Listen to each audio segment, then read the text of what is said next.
in a time of 52.92, a new high school national record. Back to back to back to back state champions.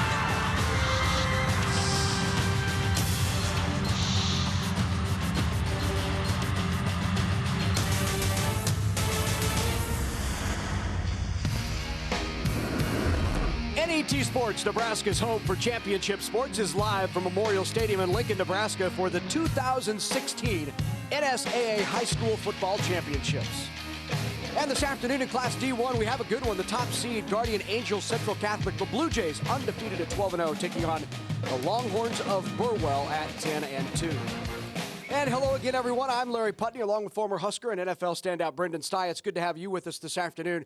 GACC comes in as the #1 and top seed. They're 12-0. They've been rolling throughout the playoffs, and Nolan Plogge is a pretty good quarterback. Yeah, Nolan Plogge, the senior for the Blue Jays, has been a dual threat all season long. He's done it both in the air and on the ground, well over 1,000 yards in both categories. So definitely look for him to be making plays today for the Blue Jays. Just one of those solid Nebraska players who could someday have a future here in Lincoln is Tyler Gideon. Tyler Gideon, here's a guy 6'5", 220 pounds off the edge as a defensive end. A lot of D1 interest right now, really long. He's a track athlete, was 225-pound state wrestling champ. Here's a guy who can also do it for you in the air as far as catching the ball. He's a tight end. He's got close to 1,000 yards, 49 receptions on the year. So look for him to be another key figure for the Longhorns to have success. Well, the third member of our broadcast crew is Matt Lothrop, and he's down in the field. Matt. Yeah, these two teams, no stranger to Memorial Stadium. Guardian Angels won it all back in 2010. Burwell was here just 1 year ago, and Coach Luke Gideon says that being here last year and falling in the state championship, it really taught these guys something, and it got some of the nerves out. He says his squad is still a bit nervous, but they are trying to make everything seem as normal as possible. I heard several of his coaches saying, just like normal, but of course, it's not really a normal game. It is the D1 state championship. All right, thanks, Matt. Should be a good one this afternoon. Burwell, 10-2 on the year. They've won the toss, have elected to defer. So Guardian Angels Central Catholic will be receiving the opening kickoff. And both of these communities strong here at Memorial Stadium. They've made the trip from Burwell and also from West Point, where Guardian Angels Central Catholic is located. Here's a look at the records, and if you think about what Burwell had to go through and really overcome, they were 2-2 through 4 games. That's not an easy spot for a team that's trying to make it back to Memorial Stadium for the second consecutive year, but they turned it on, run the table, and they won a tough 26-24 fought victory against Palmer, a team they had lost to earlier in the season, to make it here to Memorial Stadium. That's a look at the schedule for the Burwell Longhorns. How about GACC? Well, the Guardian Angels Central Catholic, the Blue Jays, are 12-0. They're unbeaten on the year and had a terrific season. They are averaging 51 points per game and allowing just 22, but not without some struggles. That showdown with Creighton was a good one. They won it 48-44 in the semifinals. Both of these teams battle-tested, both ready for a good one here, Brendan, in the D1 state championship. Yeah, and you look at both of these rosters, playmakers all over the place. You know, obviously we highlight a couple key players at the beginning of the segment, but you know, you look at Burwell, and I really like Caden Owens. He's a solid quarterback. The Longhorns have. You know, he does it really good as far as throwing the football, but he will take some chances. He has thrown for 6 interceptions this year, and so, you know, and you look at the other side with GACC, as you say, the Blue Jays, you know, and Nolan Plogge's certainly the guy we featured, but they've got some great ball carriers, Jared Minnick, Connor Klitz. It's going to be a great matchup today, guys. So Guardian Angels Central Catholic, the Blue Jays, taking on the Burwell Longhorns for our Class D1 state championship. We've already crowned one title holder today. That was in Class D2 earlier, and the D1 championship is upcoming. I want to remind you, you can watch NET Sports anytime, anywhere. Just download the free NET Nebraska app, and you can do that right now. Watch college player profiles. We have full-length episodes from Big Red Wrap-Up on the app, live web streams. There's so much content. Just search for NET Nebraska in the App Store, or you can download it free at netnebraska.org/apps. About ready to go here at Memorial Stadium. The team's making their way out of the locker room to the field for introductions. And yes, it is a bit chilly today. About 32 degrees. A slight breeze is keeping that temperature down, but should be a good one. And Now the guys in the field, they aren't even going to recognize the weather when they, if you go one hit, that's all it takes, right? That's all it takes. The adrenaline keeps everything else going, no doubt. That's right. So ready to go here at Memorial Stadium. Guardian Angels Central Catholic, rebranded 4 or 5 years ago. Used to be West Point, and now for the introduction of the Blue Jays, let's go to Doc Weiniger. Welcome to Memorial Stadium for the 2016 State Football Championship Finals. Today's game features the Guardian Angels Central Catholic Blue Jays versus the Longhorns of Burwell High School.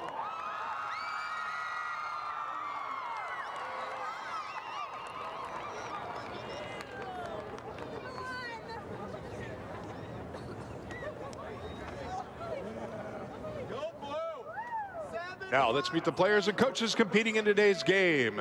First, here are the starters for the visiting team, the Guardian Angels Central Catholic Blue Jays. Number 1, Cole Krackemeyer. Number 8, Nolan Ploggy. Number 9, Danny Werdekemper. Number 14, Connor Klitz. Number 16, Jared Minnick. Number 20, Kobe Slaughter. Number 34, Mike Baumert. Number 51, Damian Bierkamp. Number 62, Casey Durneman.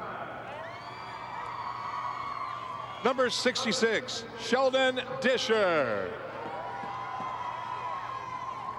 Number 80, Gage Herbert. Number 81, Andrew Ginther. Head coach for the Blue Jays is Dave Ritter.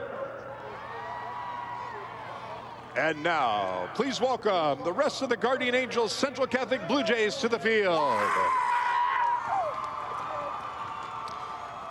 Guardian Angels Blue Jays in the state playoffs for the 22nd time overall. They won the state championship back in 2010. They were runners-up in 2011, back here in 2016 to try to take their second title in the last 6 years.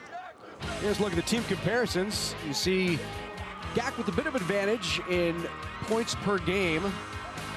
Burwell, just a 1.5 difference in the points allowed. Yards per game very similar, in takeaways. These are two fairly evenly matched teams. And now time for the introductions for Burwell. Let's go back to Doc.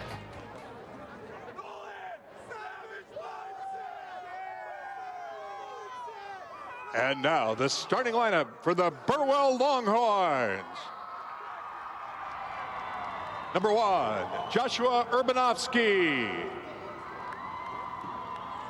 Number 2, Caden Owens.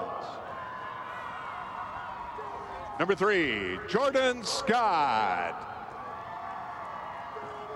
Number 4, Tyler Gideon. Number 10, Devin Watts. Number 11, Tori Huffman. Number 12, Coy Gideon.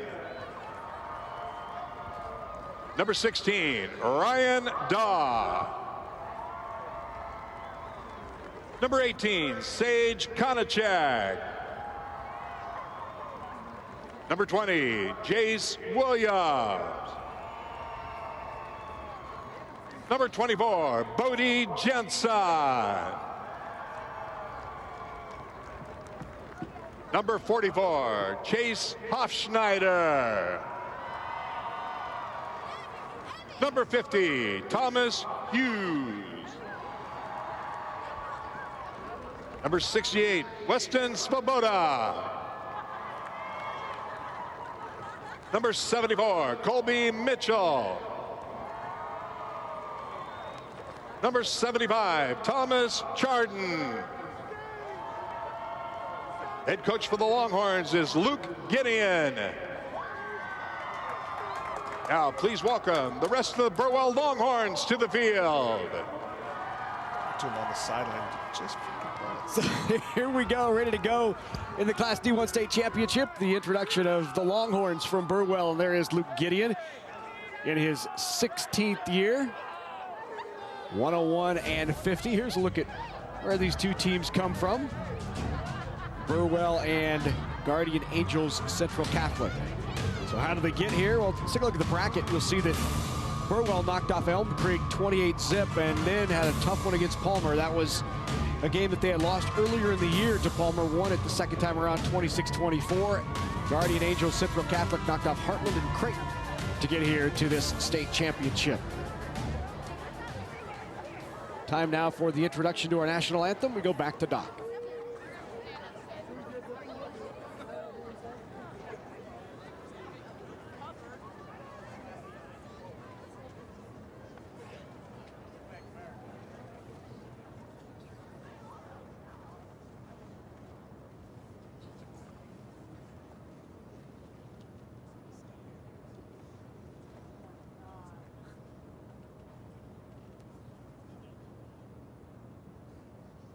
Ladies and gentlemen, your attention please. At this time, would you please rise and remove your hats to honor America for the singing of our national anthem. Singing the anthem this afternoon will be the Adams Central High School Mixed Octet under the direction of Ms. Linda Johnson.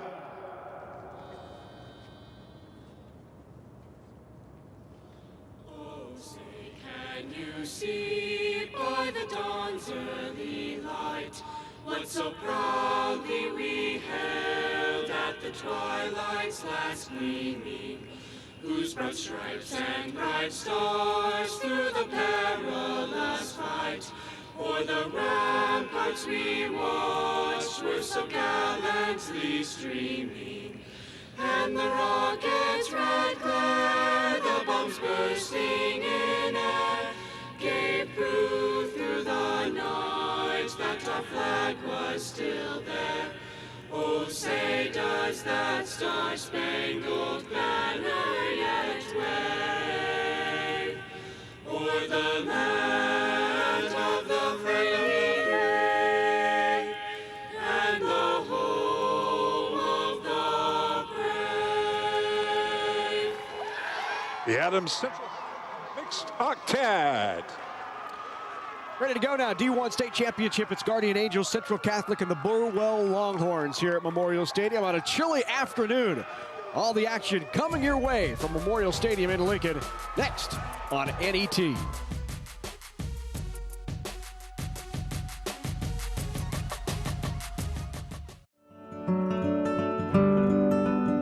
At this moment, you might find us in a bucket truck. Or a substation troubleshooting while your power is out. You might find us moving conductor out to the job site. Or setting up an account as a new customer. Regardless of what we're doing, we enjoy serving you. You are our customer. We work for you, we're at your service, and Always there? Always there. Always there when you need us. The Nebraska Chiropractic Physicians Association is pleased to sponsor the NSAA Academic All-State Award Program, recognizing students and athletes who shine in the classroom and on the field. This statewide program recognizes academic excellence, leadership, and athletic achievement in over 20 high school sports and activities. We honor these exceptional students and all of the teachers, coaches, and parents who have mentored them. Together, we can continue to make Nebraska a great place to live, learn, and play. No matter how you look at it, animal agriculture helps Nebraska's economy.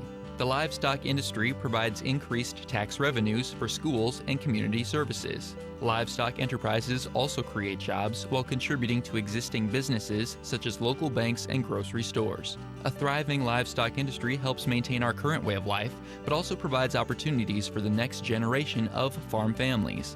The Nebraska Soybean Checkoff helps to raise awareness of the importance of animal agriculture to Nebraska.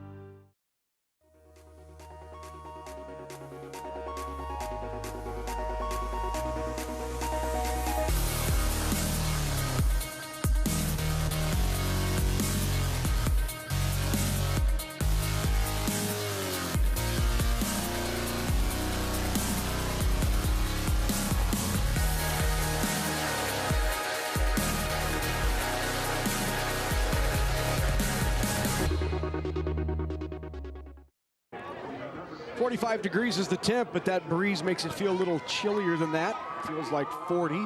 Cloudy skies. Not a bad afternoon for football, though, here at Memorial Stadium for a late November afternoon. Here are your officials. Jeff Pappas is the referee. Don Bertram, Scott Oler is the linesman. Surprised he can still get up and down the field. Dave Wattenpaw, the line judge. Joe Fagler, the back judge. And Rick Stromer is our red hat, who's actually wearing a blue hat today. So, how about that, huh? You must know. Well, that's the only time I'll give the officials a hard time all day. How's that? Kick, and we are underway. Taken back there and returned back to about the 35-yard line by Williams. Nice middle return there for the Longhorns. Not bad. Jace Williams, just a freshman, came in about midway through the season. Nice return for Jace out to the 25-yard line. So a reminder once again, this 8-man football, 80-yard field. So the yard markers you will see might be about off by about 10 yards. And I say that as much for my benefit as I do yours at home. Here's our starting quarterback, Caden Owens, the 5'8", 165 junior. Handing off to Torrey Huffman, nothing there. Good stop there by Cole Krackemeyer. There's the head coach of the Burwell Longhorns. Luke Gideon in his 16th season, 101-50, picked up his 100th career win in the postseason this year. Has his Burwell Longhorns back in the state championship for the second consecutive year. They lost last year and felt like they had a bit of unfinished business. We've heard that around here before, huh? Oh, yeah. Second down and 10, under pressure, little flip over the middle. Completion, nice catch by Tyler Gideon. Gideon, 6'5", 230-pound senior. We'll call his name several times today. Yeah, not bad by Caden Owens. Had a little bit of pressure in his face right there, but Tyler is definitely a big target at 6'5". You look for him to be thrown to a lot this game. Good grab there by Gideon on the gain. 18 touchdowns this year. He scores, get this, about half the time he touches the ball. Give there to Huffman in the backfield. Huffman with some room, breaks a tackle, spinning out of another one. Down inside the 30, down to the 29-yard line for the Longhorns. Let's take a look at our impact players for both of these teams. And when Burwell is on offense and have the ball, you want to look for Caden Owens, who's the quarterback, and Torrey Huffman, who's rushed for 2,100 yards on the season. And 31 touchdowns to go with it. The average is about 24.5 carries per game, and Connor Klitz defensively for GACC. We get a heavy dose of Torrey Huffman, and Huffman gets it again, steps to the left, breaks the tackle, leans forward, down to about the 21-yard line. That's one of the things that head coach Dave Ritter of Guardian Angels Central Catholic said. He said their running back is exceptional. He's a good-sized kid for any level. Has a really nice lean to him, and you can see that there leaning into it. Yeah, you watch any of their highlights, and Torrey really exemplifies how a running back should be landing. He's always falling forward. A lot of yards after contact for that young man, who's had a terrific year, 2,100 plus. Owens will keep it this time. Owens has room up the middle, and that's what happens when you overplay Huffman. Look out for Caden Owens, who will slip through there and gain of 8 on first down. Yeah, really good. I thought the Bluejays came out right away, kind of stout against the run, but right off the bat, we're seeing Burwell. I mean, they're doing a good job of mixing it up, running and passing. Good size interior line for GACC up front. They run that 4-4. An 8-man football, all 8 guys within about 7 yards of the line of scrimmage. Here's Huffman around the left side, getting a block or two, and Huffman with the first down, still on his feet, rumbles down near the 10-yard line to about the 11. So first down for the Longhorns, who are in business here in their first possession. Yeah, the Blue Jays definitely load the box with that 4-4. They got everybody up there. So certainly versus the run, you would think you would have a lot of success, but early on, we're seeing the sheer will of Torrey Huffman and this Longhorn team in running the football. Out of the shotgun, here is Caden Owens. Owens will keep, tucks in behind Huffman, got room, touchdown! Caden Owens, Longhorns on the board first. Yeah, it's almost like the Wildcat. We're running the direct snap to the quarterback. Out of the shotgun, just loading up that right side of the line, downhill. Great blocking, untouched into the end zone.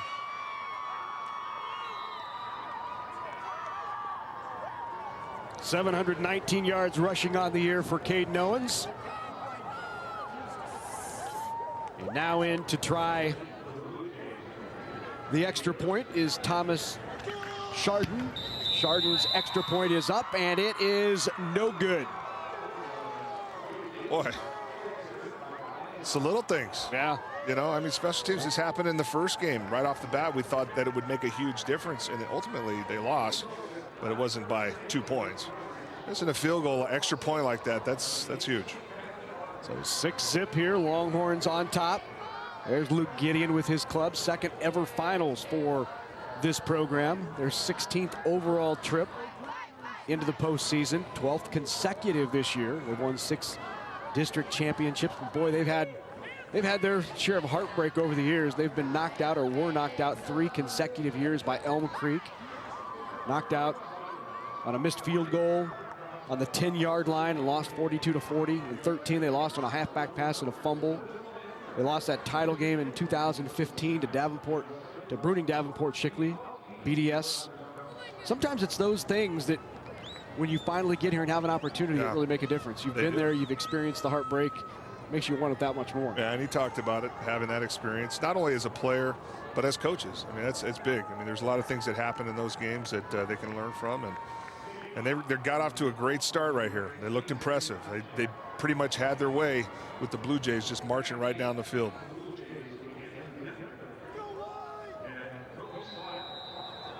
So back deep now for the Blue Jays is Slaughter and Genther.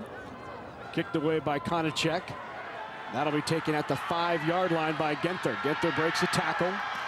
Tries to take it back up the middle. Flag thrown on the return. Usually when you see that, it's a sign of a hold or a push in the back on the return. We'll see what the call is, but ball was returned back out to the 25.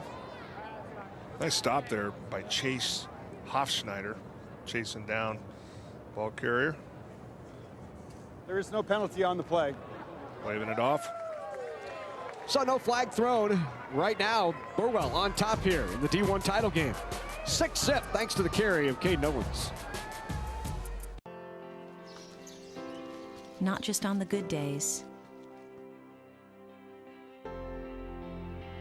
Not just on the challenging ones.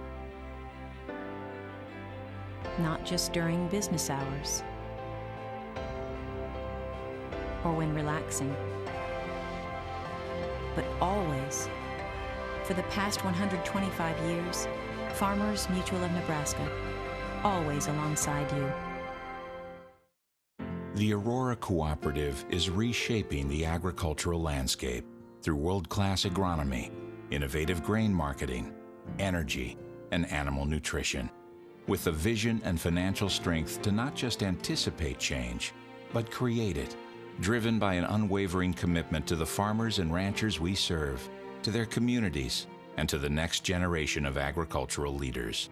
The Aurora Cooperative, growing opportunities. Hey, we've been working for this since day one, okay? August 1st. August 1st, we've been outside, blazing heat, cold, who cares what it is?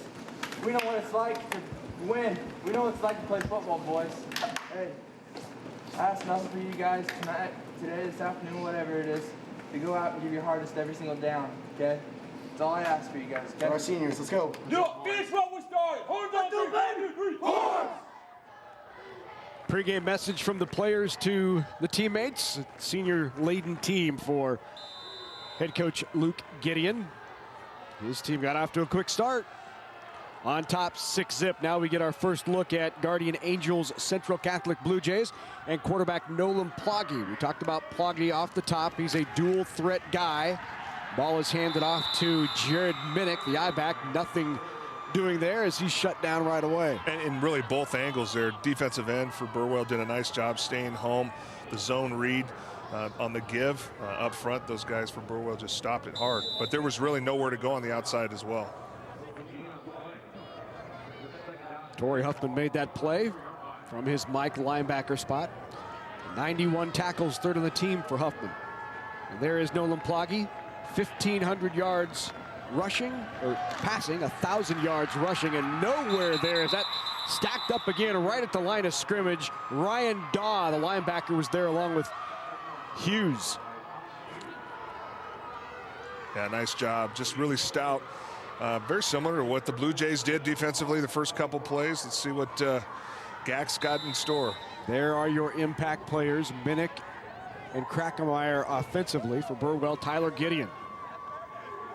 Big, good athlete, leads the team in tackles from that defensive end spot. 6'5", 230, good size. Third down and 11 here for the Blue Jays.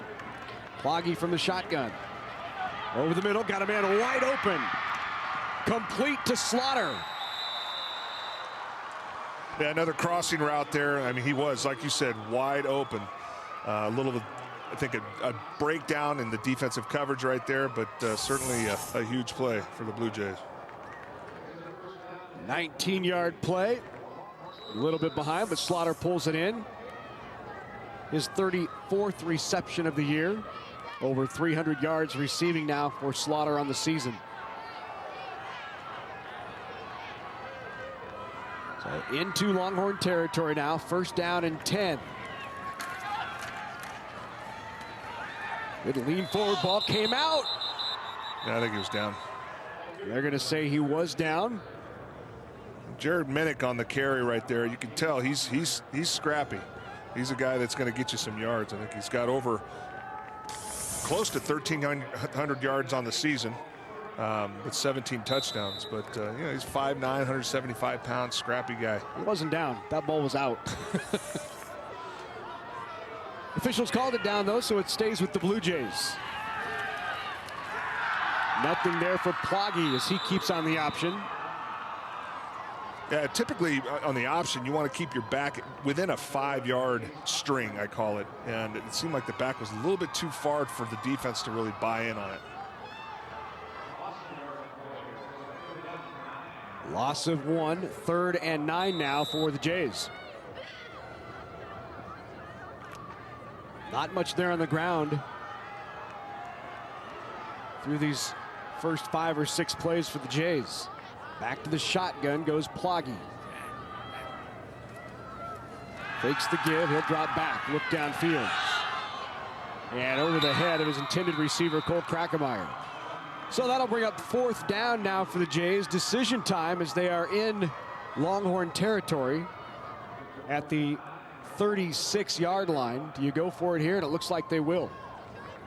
Yeah, that last play, Devin Watts had it covered nice for Burwell. Devin's got a couple interceptions on the year. Ploggy better be careful. He throws it up like that, he might get one picked.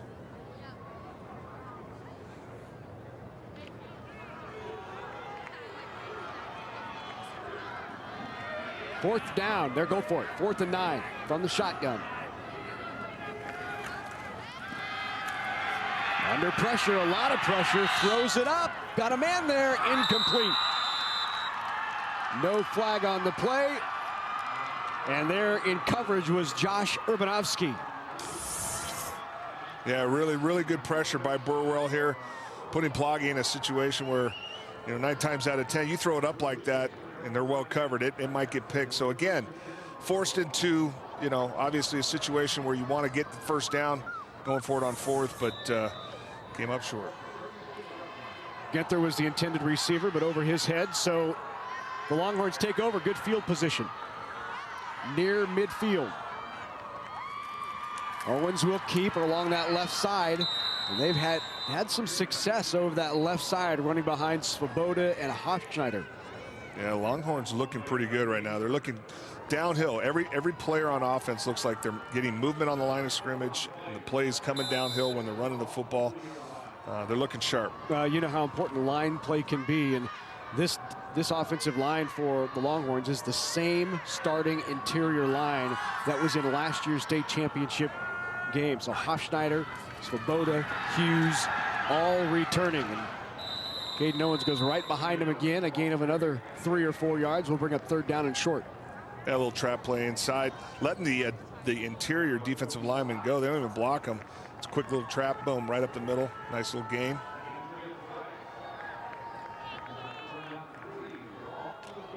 early in the year when they lost those 2 games in the first 4 and they were 2-2.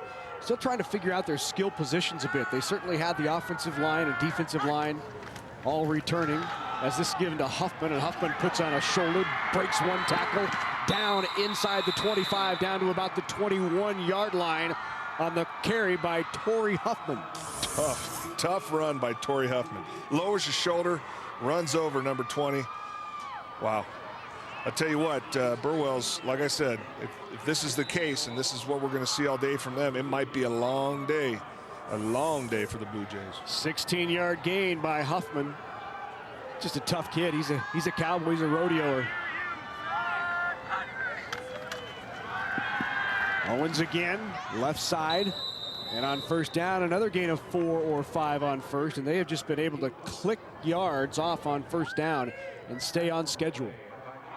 Yeah, nothing real fancy about it. You know, they just, hey, they line up strong one side or the other, and they say we're either going to hand it off to Huffman, right, or we're going to give it to, or we're just going to keep it with Caden.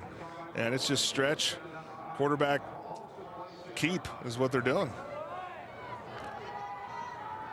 You saw Luke Gideon calling the play there and getting it in. 10 seconds now on the play clock. One of the things he said he learned after last year's state championship was just how quickly that 25-second clock will tick off here at Memorial Stadium. Not that it's any quicker, but he thought maybe they even get it set a little quicker. They start the clock a little quicker, and you have less time between plays. We have a flag on the field. Yeah, Gage Herbert on the play there for the Blue Jays did a nice job. So the holding call on the Longhorns, and that will not have them on schedule. So we'll likely back it up 10 yards from the spot. It should bring up 2nd down and 15. Looks like the flag is on the 15. Backs them up 10.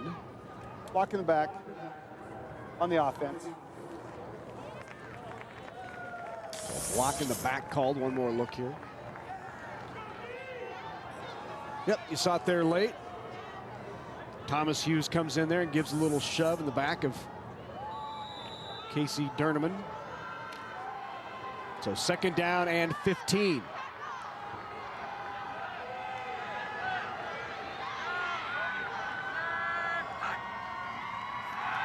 Back to throw. Tossed out there, had a man for a moment open out of the backfield. Bit of a wheel route there for Ryan Daw, just overthrows him. Yeah, the deceiving thing, the hard thing for the Blue Jays right now is the formations that Burwell's lining up in. A lot of it looks the same, and they're doing multiple things out of it. That play, for example, the last time they were in that formation, going the other way, they ran the quarterback keep stretch. This time, they line up that formation, they go out, and it's a simple little pass route, but overthrown and well covered.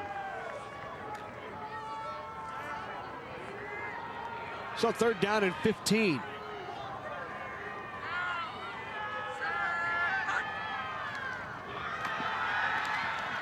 Keeper. And Owens leans for about 7 yards. Brings up 4th down and 9. They'll be going here. A little misdirection out of the backfield. Keep with the quarterback. A lot of gap scheme type of concepts, pulling guys from left to right, and vice versa, creating seams in the defense. So he picked up 7 on the last play. That will bring up 4th down and 8. Owens back in the shotgun again. Takes the give to Huffman, looks up top, over the middle, got a man, caught, touchdown! Tyler Gideon wide open for 6. Yeah, it's tough. They run a crossing route there. Both guys come across. Tyler obviously becomes open. They were both open. He could have thrown it to either guy, but Tyler obviously being the bigger target, probably one of, I would say, Caden Owens' favorite targets. Big 4th down play, 19-yard touchdown strike on 4th and 8. And now the Longhorns will line it up and go for 2. Give to Huffman around that left side, picks his way, not going to make it in. 6-0, 2-touchdown lead for the Longhorns here at Memorial Stadium. Let's take a look at last year's Class D1 state championship.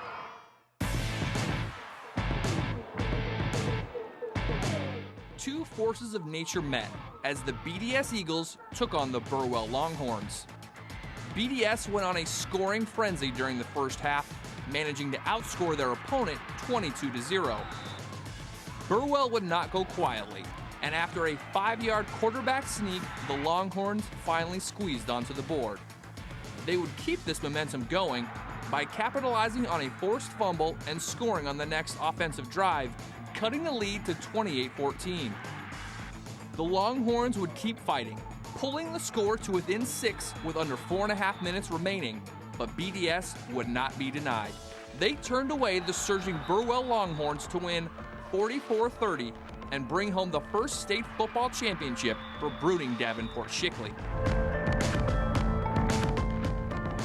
Now BDS won it over the Longhorns, and that's what led to this unfinished business theme this year for these Longhorns. And there's Tyler Gideon, the 6'5", 230-pound senior, who runs track and has 49 receptions for almost 1,000 yards, now 18 touchdowns. You know, he said he scores about every other time he touches it, and he's touched it twice here and scored once. Not a bad ratio there. Yeah, I think a smart coach would just get it to him more, right? Luke will appreciate us saying that. So taken at the 7-yard line. Good spin out past the 20 to about the 24 by Andrew Gunther on the return. So let's see if Guardian Angels can answer.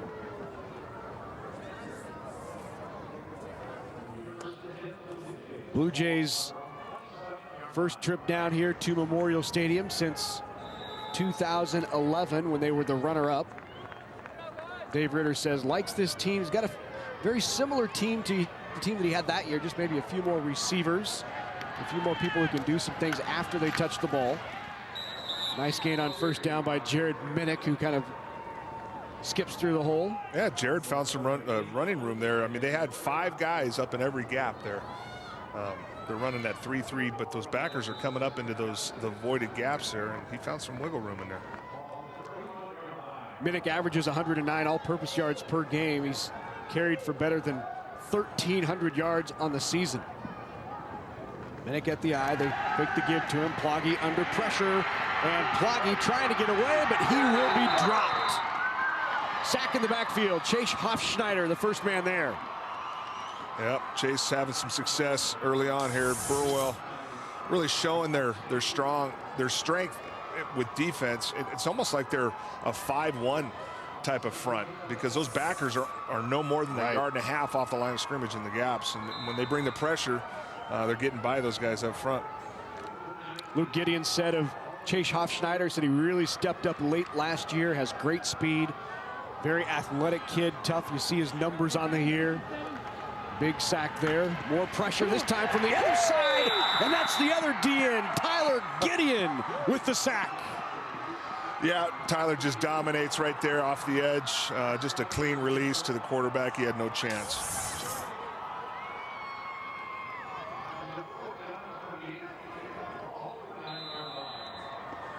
Gideon with that speed off the corner. And right now the Bluejays going in the wrong direction. They're going to have to kick it away on 4th and 28 from their own end zone.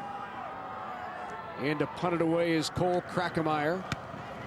Nearly blocked as it slid through there. Good kick, though, for Krackemeyer. Got a good bounce. That's hauled in by Williams, and Jace Williams, the freshman, up the near sideline, down to about the 30-yard line. So already in Blue Jay territory. Ryan Daw. Nice. Very nice block. The linebacker, number 16, comes in and lays out whomever it was chasing down. That's a great block right there. Yeah.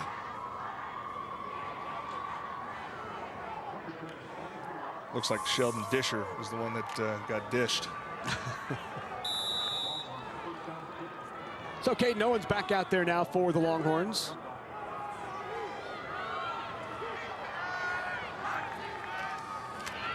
Give to Huffman on the left side. Huffman's got room. Look at the blocking out in front. Huffman finally taken out, and a late flag as he's driven to the ground out of bounds. Yeah, it's unfortunate. You know, you have to wonder a little bit, though, with this field, they kind of get lost where they are on it, because typically, you know, their field's a little bit more defined where they play 8-man football. We've seen it a couple times in 2 games where there's been a late hit out of bounds, but also a little bit of frustration at the same time. So a gain of 9 on the carry by Huffman. Here's one more look at the blocking out in front. You can see this well out of bounds, takes him to the ground. Personal foul. So that will mark off 15 yards, put the ball down to the 11. So first down and goal from the 11 for the Longhorns. Dave Ritter's club really up against it right now, down 12 zip here in the first quarter. Owens trips over his lineman. Yeah. Had a wide open hole. Yeah. He might have scored on that one, guys. There was one guy he had to beat, and he looked like, again, we talk about that downhill running. He looked like he was going to run somebody over to get the end zone. Good blocking right here on the edge. That might have went for 6. Just trips over his center. So a gain of 1, second down. They'll keep it again over that left side. We're seeing Owens get a lot of carries here. Maybe more than we might have expected, but inside the 5 down to just inside the 4-yard line is where they'll mark the ball. That'll bring up 3rd down and 3. They can get a first down before scoring, but not a lot of room there. The first down marker inside the 1. Yeah, he had one of his better games versus, we're talking about Caden Owens, versus Elm Creek. Just, you know, as a quarterback goes, he's a hard-nosed runner. He's determined. When you see him run, he's going to get somewhere. So now Huffman in the Wildcat. Direct snap right to Huffman around the left side. Nothing going good. Attack by Slaughter from that outside linebacker spot, and Slaughter shuts it down, so it'll be 4th down now. Ball at the 4-yard line.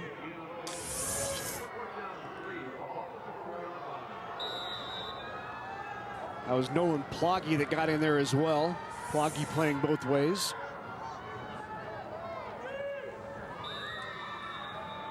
And that will, well, we got a timeout. Timeout taken by Burwell with just 14 seconds to go here in quarter number 1.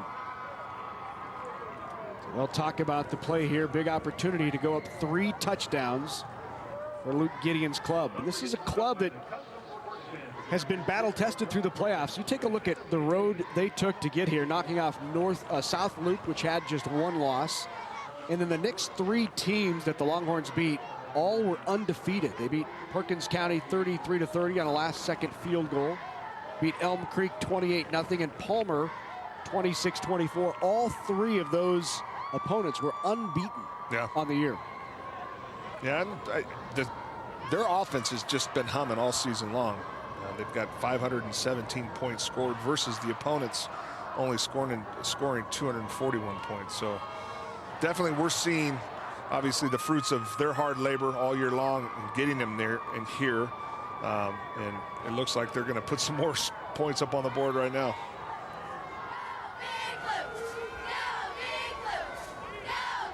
So here we go, 4th down. And 3, direct snap, Gideon, left side. Is he in there? He is, touchdown. Torrey Huffman with the carry. Yeah, they're pretty much having their way right now with the Blue Jays. It's going to be tough for the Blue Jays to overcome this momentum. And you know, football is such a game of momentum. You know, and in 8-man football, you know, these guys are going both ways, and so you got to have a tremendous amount of adrenaline, energy. Back in that Wildcat again. Huffman takes the direct snap, picks his way through, and gets the 2-point conversion. So that will extend the lead 20-0. It has been all Longhorns here in Lincoln. This could get ugly.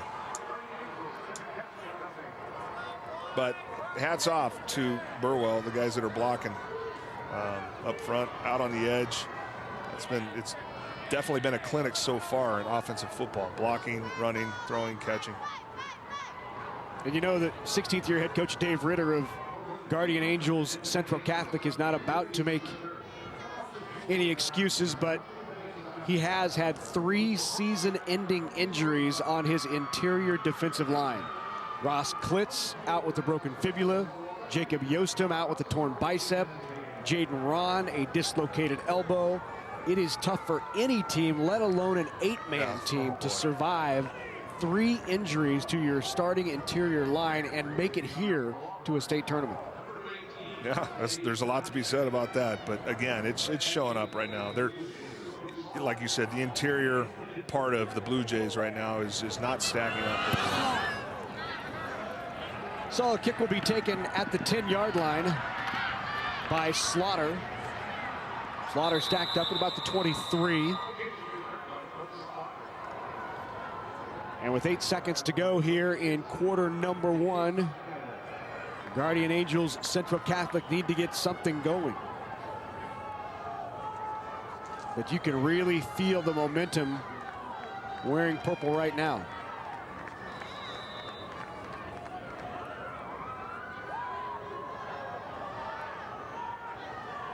Empty backfield here for Nolan Ploggy.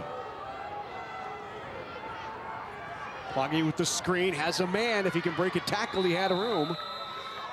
Good catch by Slaughter. Gain of 6 on first down, and that will do it for our first quarter of play.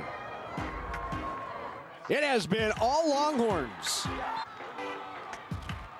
On top here, 20-0 after 1 quarter. Everyone's walking a path, and most paths are best walked together. Because when we travel together, our lives are livelier, our journey more enjoyable, and the places we'll discover will be simply spectacular. To be in a place like no other that unites you all in a state of wonder. Wouldn't that be nice?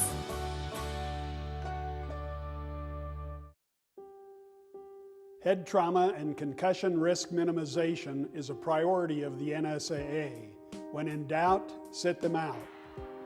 Some common symptoms of concussions are dizziness, confusion, and nausea. The NSAA requires coaches in all sports to take a concussion course annually. For more information regarding concussion management and return to play protocol, visit our website, nsaahome.org. When in doubt, sit them out.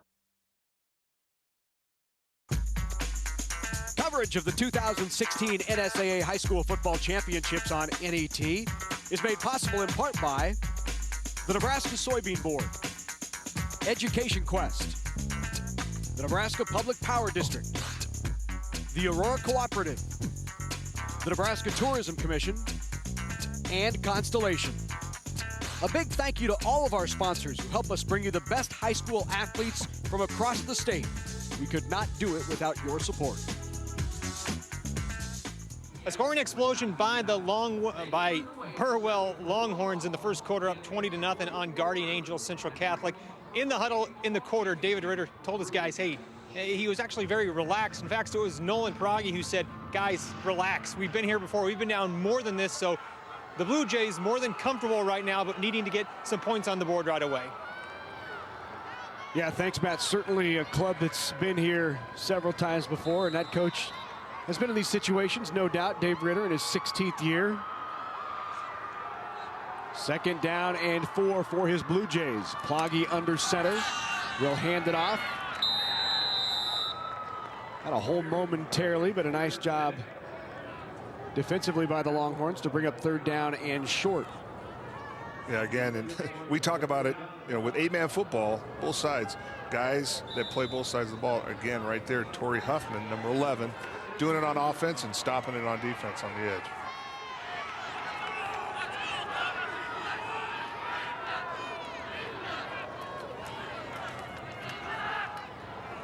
Stacked up very near the 1st down. Looks like he leaned forward and will have enough for the 1st down. So that will move the chains.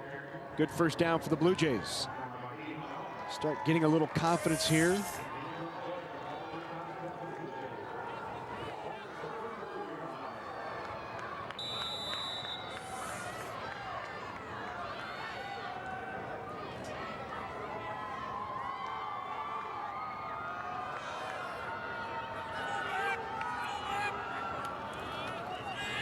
Toss back to Minnick. Minnick gets piled up. Leading the way is Caden Owens in there for the tackle. Chase Hofschneider also there. Thomas Hughes from his nose guard spot also with the play. Running the toss, you got to get to the edge. And when you turn it back, you got a lot of guys coming at you. It's always unwise as a back to do that. Just get to the edge, run to the sideline. 2nd down and 8 out of the shotgun is Ploggy. Quick toss out into the flat. Krackemeyer still on his feet. Krackemeyer inside the 25. Down to the 24-yard line. Nice gain on 2nd down and long on the toss to Krackemeyer. Yeah, out of the trips, kind of a diamond formation. Slips up underneath the 2 blockers out in front of him. Nice play, well designed. Good throw, catch, and run for a big gain for the Blue Jays. 21-yard gain on the catch and run by Krackemeyer, who has 662 yards receiving on the year. 35 receptions now. He averages 80 per game. 13 touchdowns. Back to throw again. Tipped, intercepted. Picked by Torrey Huffman. Yeah, Torrey Huffman on the pick, but Chase Hofschneider, the big tip at the line of scrimmage. That's a huge turnover. Any sort of momentum the Blue Jays had right there was wiped away. Got the hands up. Forced the tip. And a face mask called against the Blue Jays. The face mask brought down Huffman, and that'll tack on 15 more at the end of the play.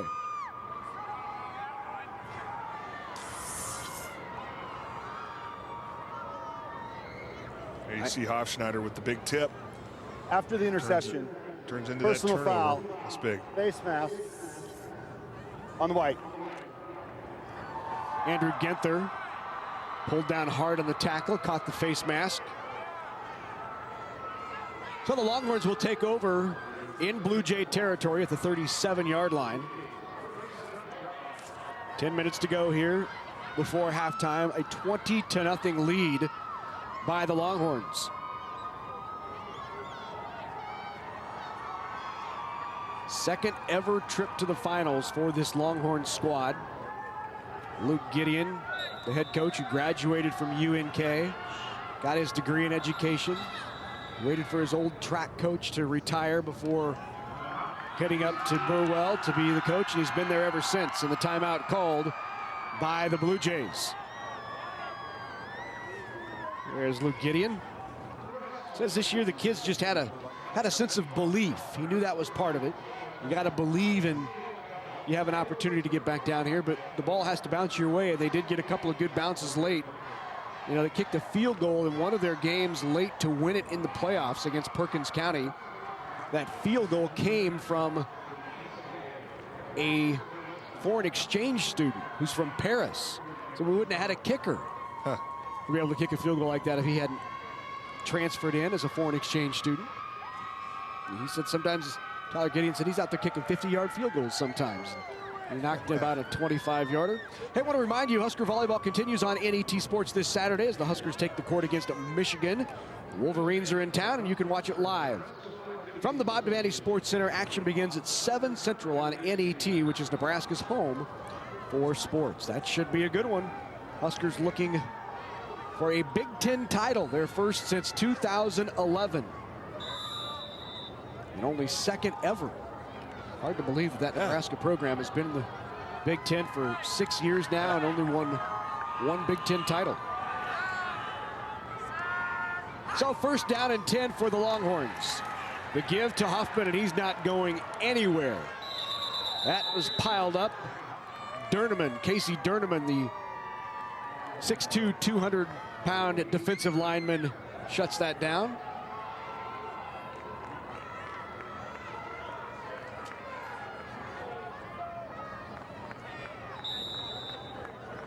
Durneman, believe it or not, just a freshman.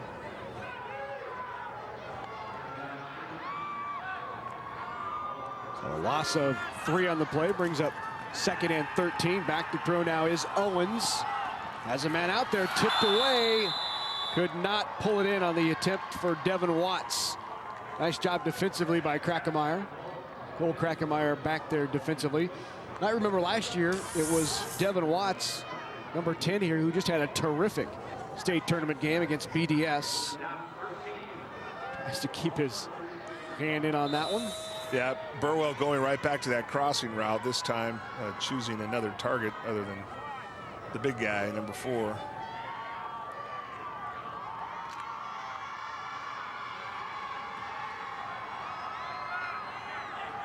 Third down and 13. Owens is going to try to pick up some of it here and set up a 4th and a bit more manageable. So that'll bring up 4th down and 6 or 7. From the gun, just quarterback right up the middle. Lead blockers. Gain of about what was it, 7 yards? Yep.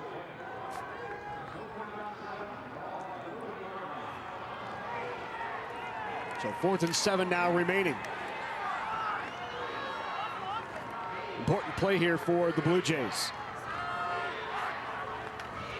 Back to throw. Flips it out there.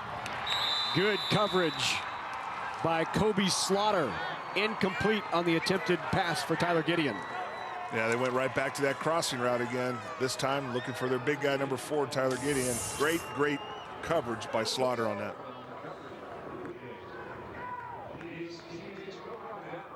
Slaughter stayed with him right out of the line, and good coverage. Turn it over on downs. So 20-0 here in quarter number 2. Blue Jays with an opportunity now to cut into that lead. Back out there is Nolan Ploggy in his offense. Ploggy now back to throw. Looking downfield, not much there. Now throws downfield into a crowd, tipped away and incomplete. It was in the hands momentarily of Devin Watts of Burwell. Had an opportunity for the pick. And Ploggy will do that. He's thrown 27 touchdowns this year, but he's also thrown 5 interceptions. And, you know, he's kind of a risk taker right there. He's lucky he didn't get picked.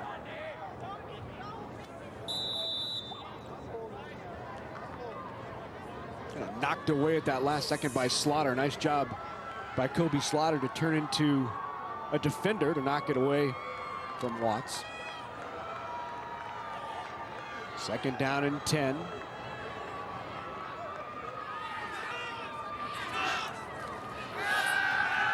Looking for the screen. Got his man. There's Gunther. Gunther out in the open field. Gunther inside the 20 to the 10. 5. Is he in there? Touchdown! 50-yard strike to Gunther. Yeah, really nice. Setting up the screen and going the opposite way, away from your blockers out of the screen to get the whole defense to play the opposite side of the field. Had one defender to beat and does a great job for 6. Just what the Blue Jays needed. Got the screen set up and Gunther was gone.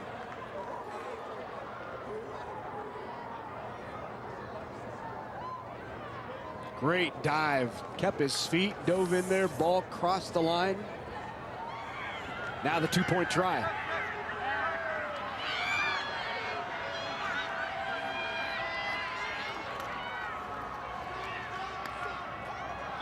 Burwell was all over that. Out of trips. Yep. They tried to cross the receivers right at the line of scrimmage. Did a great job of defending it, and it was almost like a zone. They just passed it off, got right in front of the receiver and knocked it down. And there goes Gunther.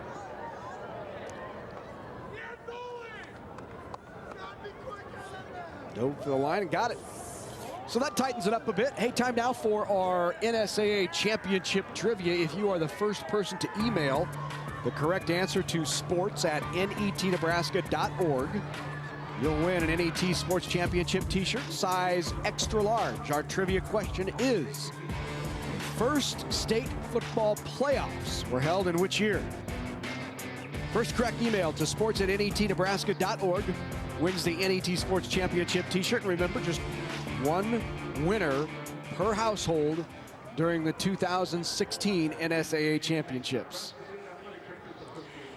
Well, talking about GACC and what they needed to do was exactly that. They needed to get the monkey off their back. They needed to get some points, get a little bit of this momentum back, get the confidence back, come out here. They need a big stop right now. And hopefully go into the half with another score.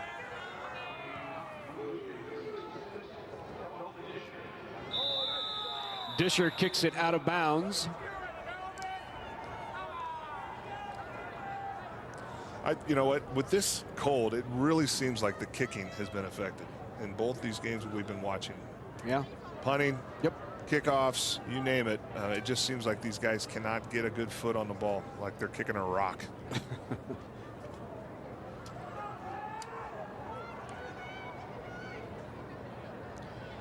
So they'll back it up 5 yards, and the Blue Jays will re-kick.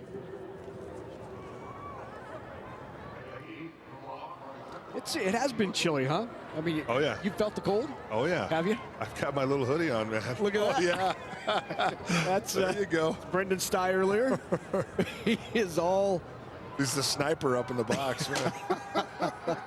Oh boy. Chilly one. That squig kick be picked up back there by Williams. Williams scoots through there. Good looking freshman there. Jace Williams for the Longhorns. Nice return back to near the 30-yard line. They'll mark it right at the 30. So now the Longhorns back out there to see if they can extend that lead. Up by 14 here, 20-6. In quarter number 2. D1 state championship on the line. Last year it was the Longhorns here in this title game, and they came up short. Stepping through there is Owens. Short gain of about 2 for Owens on the play. Yep, Owens with the fake handoff and just keeping it himself off the left side there, nowhere really to run.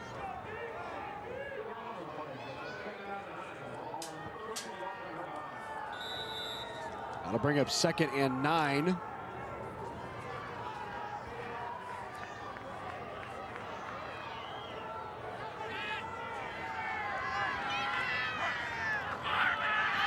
Direct snap to Huffman. Huffman leans forward. Bring up 3rd down and 6. Gain of 3 on the play for Huffman. Kind of an inverted bone look out of the gun. You know, he's going to pick which back he wants to follow. That time I think he chose poorly. Didn't follow the right back, but again, utilizing their athleticism at the quarterback position, trying to get those first downs.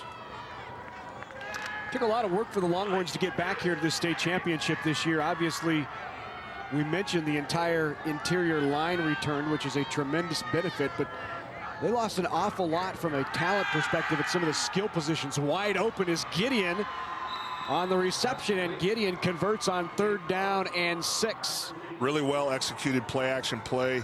Gideon coming across the formation, getting out into the route. Kind of a over the shoulder type of pass. Nice job. Burwell lost 3 All-Staters last year at the skill positions who went on to play at the next level. Ty Chafin walked on at Nebraska. He's had a terrific redshirt freshman year down here at Nebraska. Victory Sykes was the terrific quarterback last year for the Longhorns. Went on to Wayne State, and then Lane Helgoth, who was the kind of a bruiser at fullback and running back for the Longhorns. Helgoth went on to Shadron State. So all 3 of those this Longhorn team had to replace. And that likely why they struggled early on when they were 2-2, still trying to figure out some roles here with their skill position. Yeah, definitely. Getting guys like Torrey Huffman in there, just like on that last play, direct snap. You know, you watch him run. He's a special kid. He definitely has a nose for playing this game. Back in there for the direct snap again. Huffman rolls to his left, cuts it up. He's got room. Huffman down the near sideline. 3 chasing him. Drug out of bounds at the 20.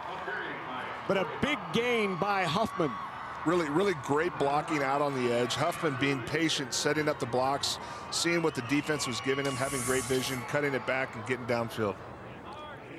18-yard carry as he broke 2 tackles right there. Yeah, I don't think you can tackle this guy with just your arms. You better start rapping and rolling.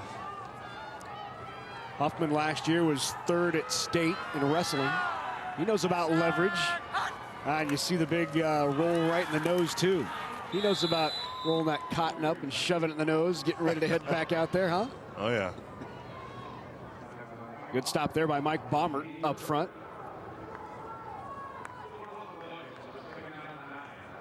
Gain of just 1.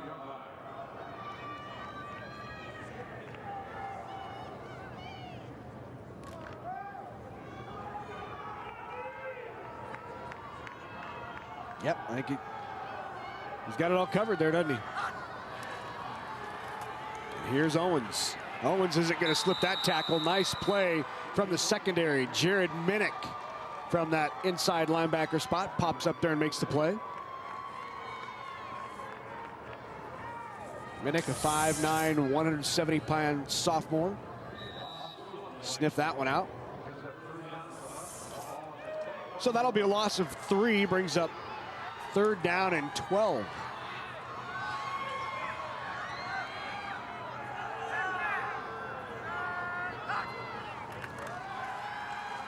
Owens out of the flat.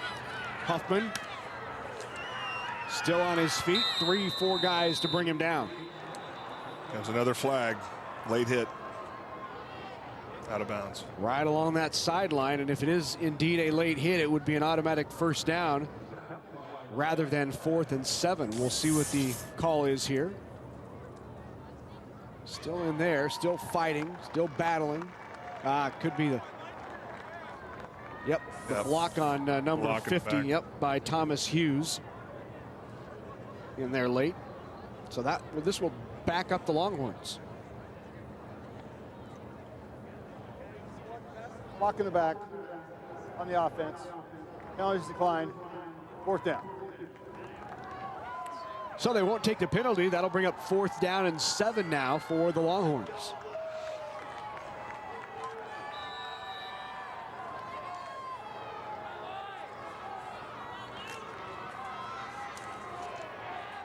The block in the back would have been a spot foul. Just would have been 3rd and 7 or 8 yards more is all.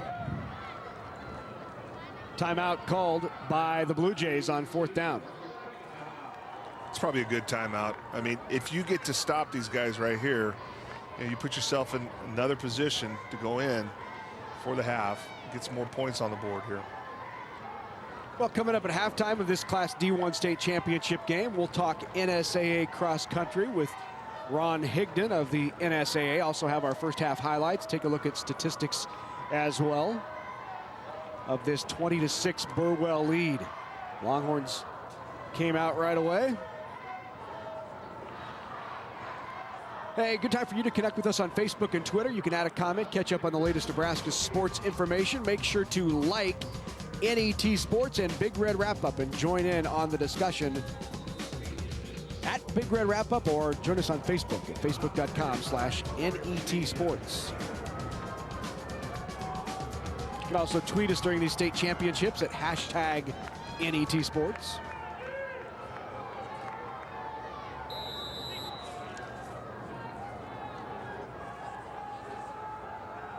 Longhorn Nation here.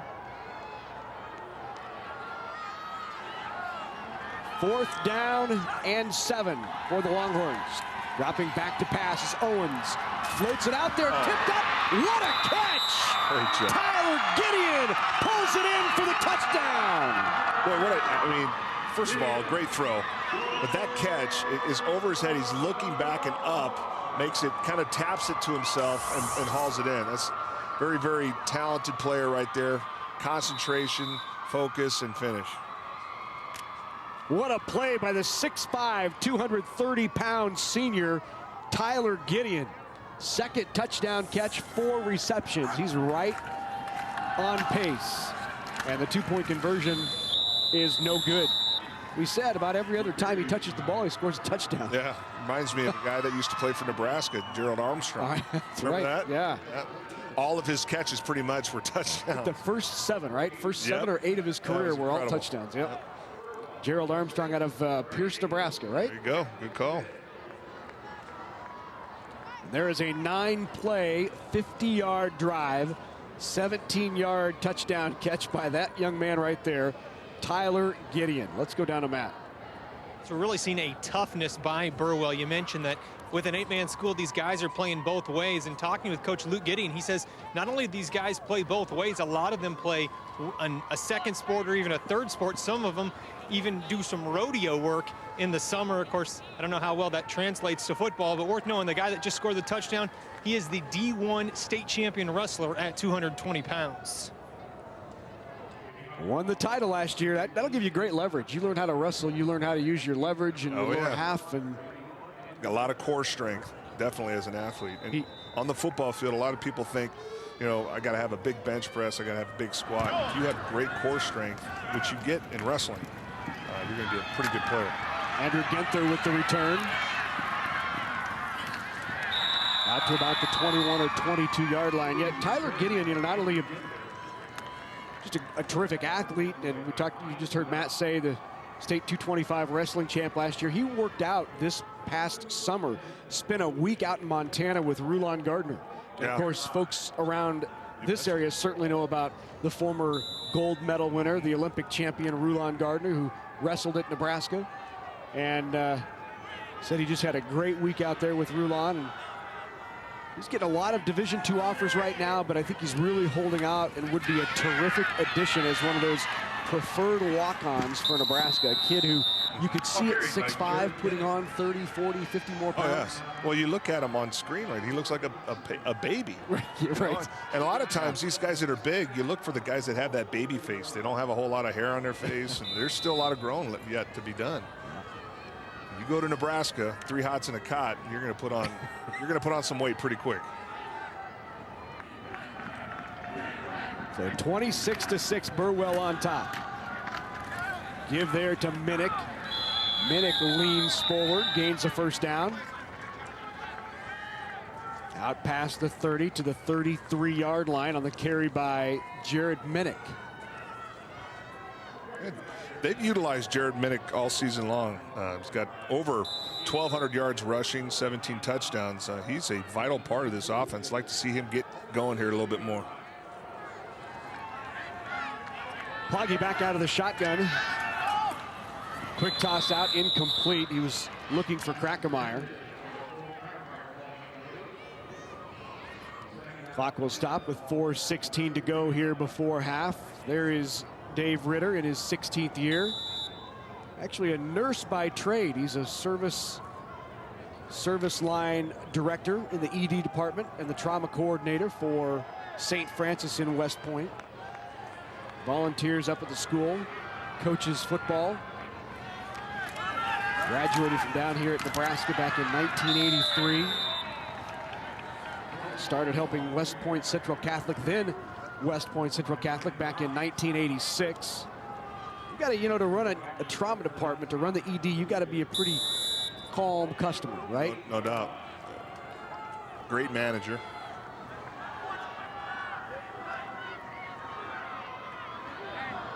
Here's Ploggy now out of the shotgun. 3 receivers to the left. He'll float it out there in the flat, complete to Krackemeyer. Krackemeyer has the first down near the 30-yard line. And the last 2 plays running out of trips, the first 2 plays ago, it was well designed, trying to get the defense, everybody to float over to the trips formation and coming back with a quarterback keep. On this one, they go right to the trips with some pretty good blocking out on the edge to give them the first down. So haven't had a lot of luck running the football, so you're seeing go to the quick passing game. They've hit Krackemeyer in the flat a couple of times. Now 2 to the right. During the pattern, the pump fake will go down the field, caught up in the wind a bit. And that did just kind of float up there in the wind. It grabbed it and knocked it down, intended for Kobe Slaughter. Looked like one of them ducks that fly around. It's about that time. Oh, yeah. Getting cold enough. Just got to get them to land. That's right.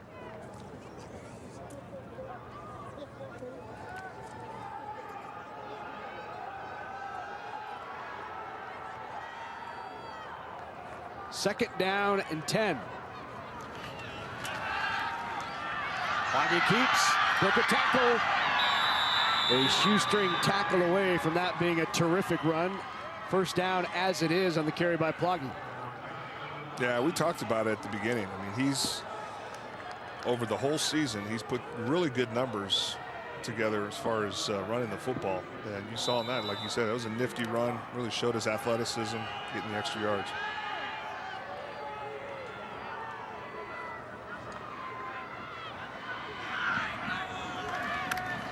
Ball on the turf, Ploggy picks it up and can't escape. And Gideon will come up with another tackle. Hey, watch the replay here. It looks like on the gun snap, ball came in and the running back was a little bit too close to Ploggy, and I think it was just a bad snap off to his left right there. Yeah. Tough one. At least he got on it, protected it, and that's what's going to happen there. Gideon got off quick, not giving Ploggy any time, and made the play. So that'll be a loss of 8. Brings up 2nd down and 18 as we're nearing the 2-minute mark here in quarter number 2 before half. To give to Connor Klitz, and Klitz to about the 23-yard line. Good gain by Klitz on 2nd down. Yeah, the senior Connor Klitz has had a great year as well. You know, he's rushed the ball for 36 times, 191 yards, 6 touchdowns. More kind of a goal line, short yardage type of guy, but definitely very productive.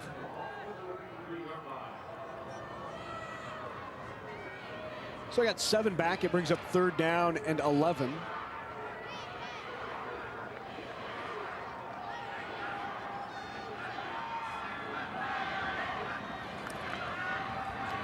The other side nearly intercepted, and if it would have been, look out, Devin Watts might have gone house. Yeah, they went trips again to the near side here, and it was man-to-man, and it was very, very close from getting picked, as you can see on that replay.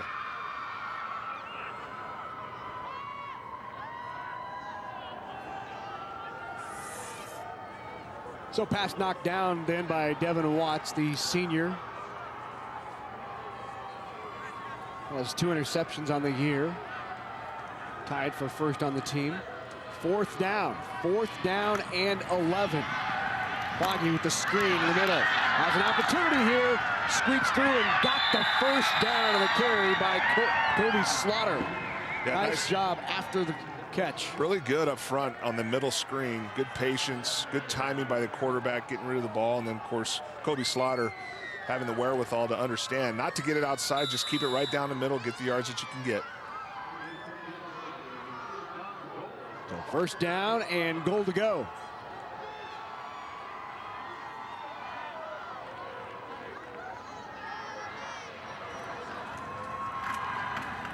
Not much for Ploggy there as he plogs his way right into that interior defensive line. Thomas Hughes was in there. Was Ploggy plogging? He was. Plogging away. Logged in there. Yeah, nice stop by Burwell. This is big for Burwell as well. I mean, if you can come up with a huge stop before the half, it takes away a lot of the confidence from the Blue Jays. 1:20 to go. 1 minute, 20 seconds before half. Good drive here to end this first half of play by the Blue Jays. They just want points out of it. Looking across the middle, he's got a man just overthrew Kobe Slaughter, his intended receiver. Yeah, Burwell defender looking for offensive pass interference, not going to get it. Ball well overthrown.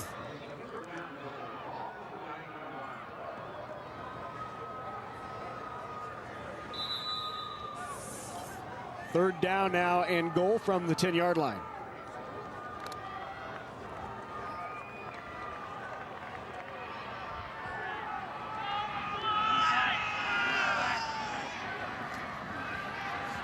Ploggy under pressure. That time the middle screen not there. Staying home is Tyler Gideon making the play. Yeah, sometimes you go too many times to that well. Guys figure it out, you know, based on the way a guy sets. I mean, you see the same thing, you just sniff it out. Tyler did a great job on that one.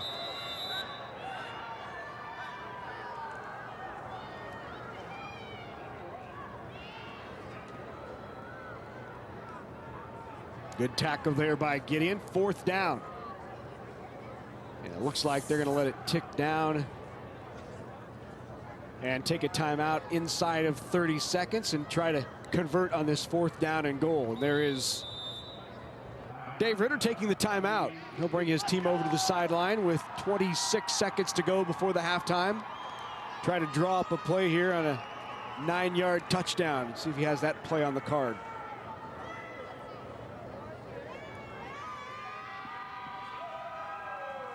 Other sideline, there is Luke Gideon. Frustration over the last 4 years, 3 times knocked out of the playoffs late by Elm Creek. Last year lost in the championship game to BDS. Leading here 26-6.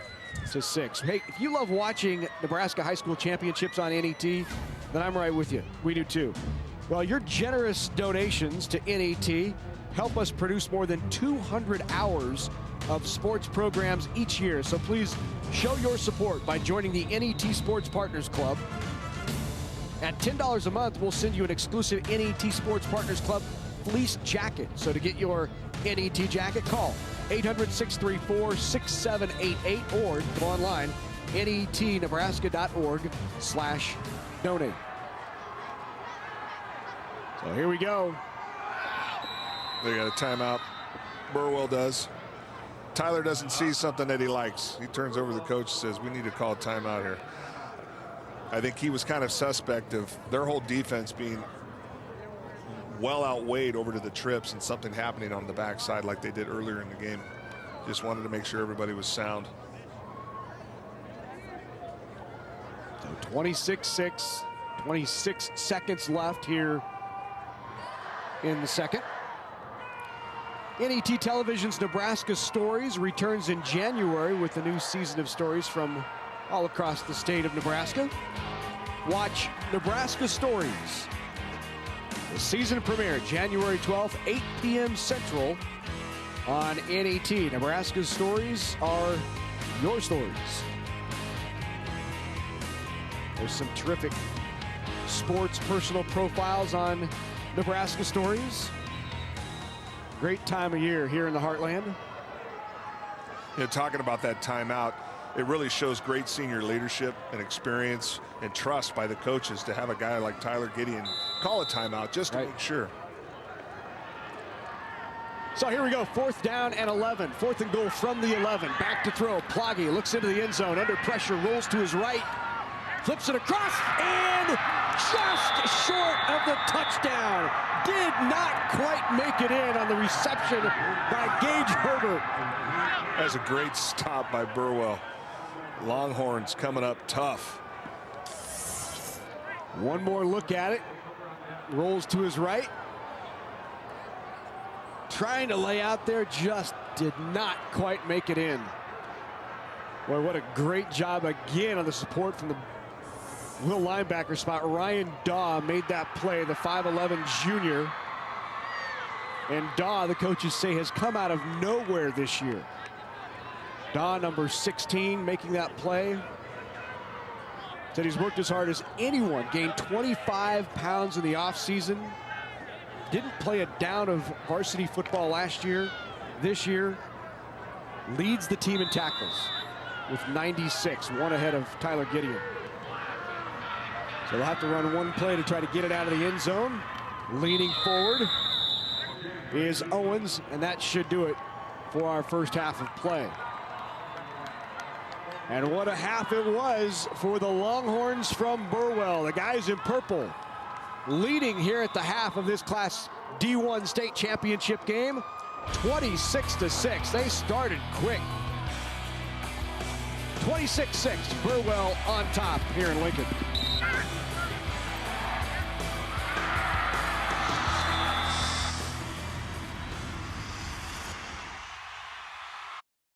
For me, asking why is just getting started. It's more than an activity. It's me doing what I love. I'm not a stereotype. When I rewrite the rules, things get better. I know that all these experiences matter. These moments will help me become something more. Little things always lead to something bigger. Do it. Track it. Earn it. What you're doing now will help you get scholarships later. Find resources from Education Quest at trackyoursuccess.org. When you're looking for Nebraska's stars of tomorrow, start with the young Nebraskans in 4-H and FFA. Over the past 4 years, Constellation has given more than $120,000 to 4-H and FFA in the 60 Nebraska counties we serve. Constellation provides natural gas for Nebraska homes, farms, ranches, and businesses. By supporting 4-H and FFA, we're providing energy for Nebraska's stars of tomorrow as well. Natural gas from Constellation. Not just on the good days, not just on the challenging ones, not just during business hours or when relaxing, but always. For the past 125 years, Farmers Mutual of Nebraska, always alongside you. Coverage of the 2016 NSAA High School Football Championships on NET is made possible in part by the Nebraska Soybean Board, Education Quest, the Nebraska Public Power District, the Aurora Cooperative, the Nebraska Tourism Commission, and Constellation. A big thank you to all of our sponsors who help us bring you the best high school athletes from across the state. We could not do it without your support. We're back at halftime of the Class D1 State Championship. It's 26-6, Burwell on top. Let's go down to the field to Matt, who's with the coach. Coach, you get off to a 20-point lead. Hold on, they're talking about you. Are you ready? All right. Coach, you get off to a 20-point lead and then a tough fourth down stop there.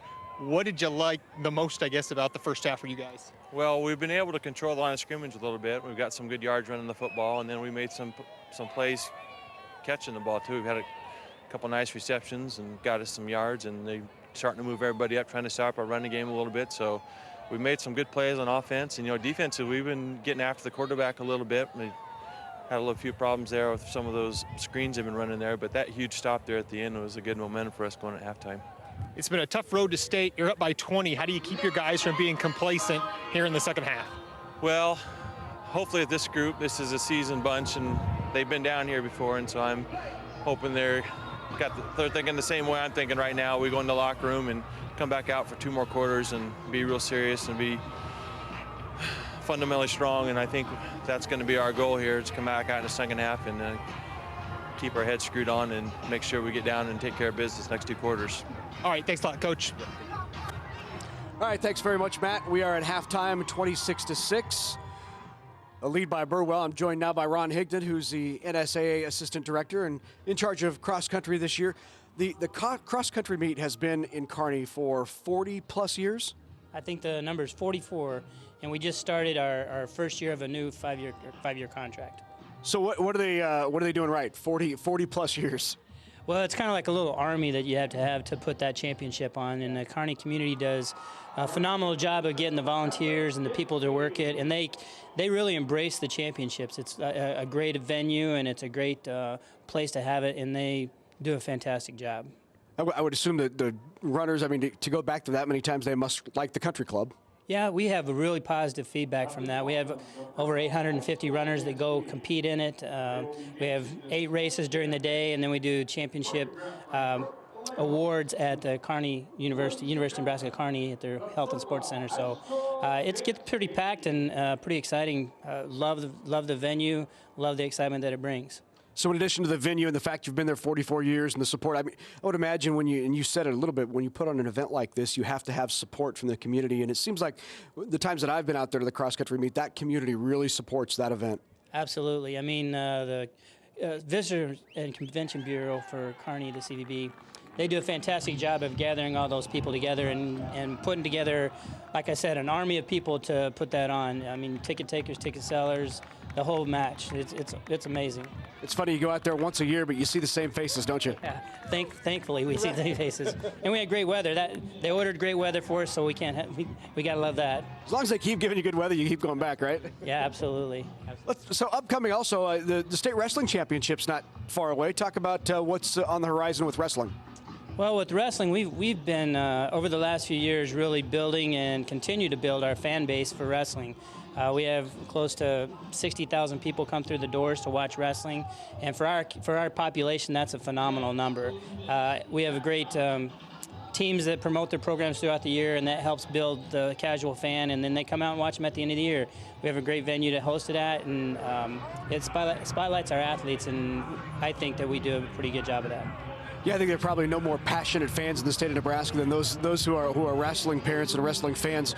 I know one of the things you try to do every year with wrestling is continually improve the experience for the athletes and also for the fans. What do you have in store this year? Well, I can't let the cat out of the bag all the time, but we are working on some new things. We're actually working a couple of years ahead right now, working on some big-time changes that we're talking about and planning for. Like I said, we want some of it to be a surprise, but we do have some improvements for this year. We're excited about the ones that we're putting on, and hopefully people will still want to be there and come out and watch us and support us. Ron, always good to talk to you. That's Ron Higdon, NSAA Assistant Director in charge of cross country and the upcoming changes, I guess, in the wrestling championships that we'll all look forward to. We're at halftime here at the D1 title game. Burwell on top.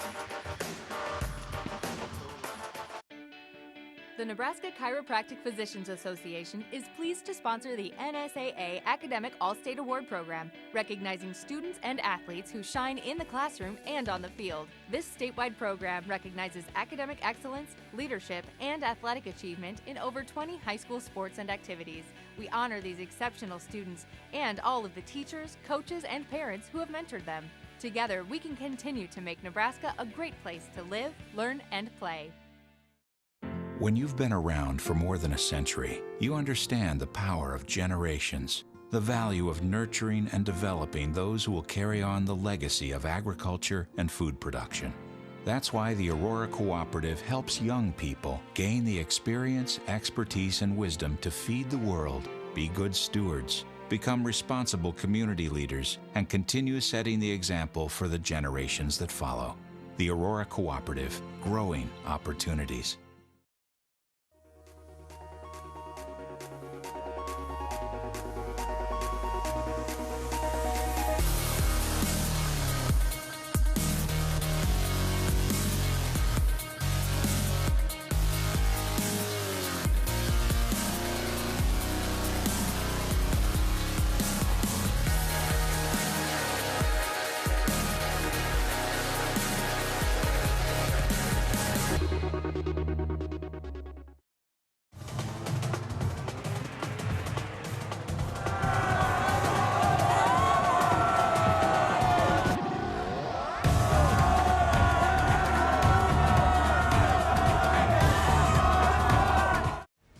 On the next Big Red Wrap-Up,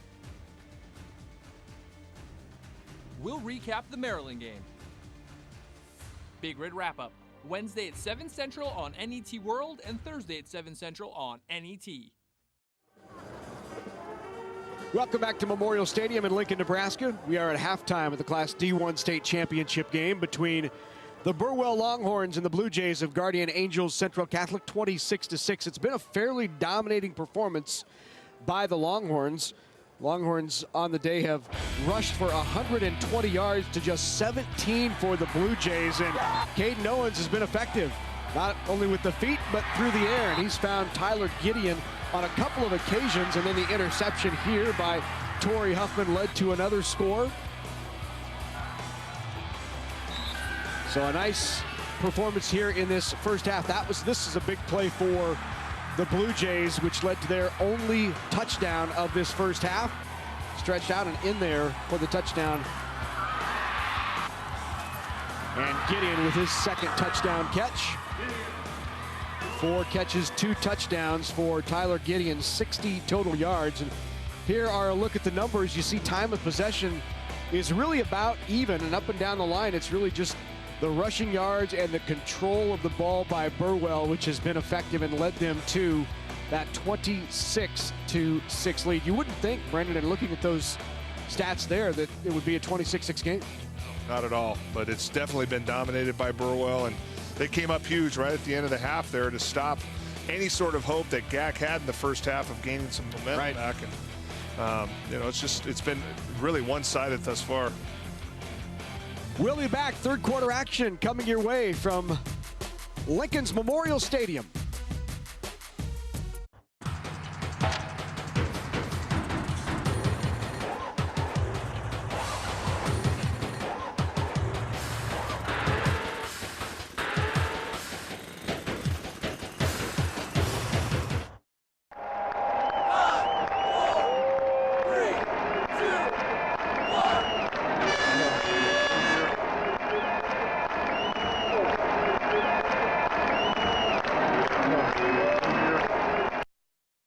Constellation believes in developing the next generation of Nebraska leaders, and we show that support by contributing to 4-H and FFA in the 60 Nebraska counties we serve, more than $120,000 over the past 4 years. Constellation provides natural gas for Nebraska homes, farms, ranches, and businesses. Through our support for 4-H and FFA, we're providing energy for Nebraska's future as well. Natural gas from Constellation. The channel you're watching now is NET Television.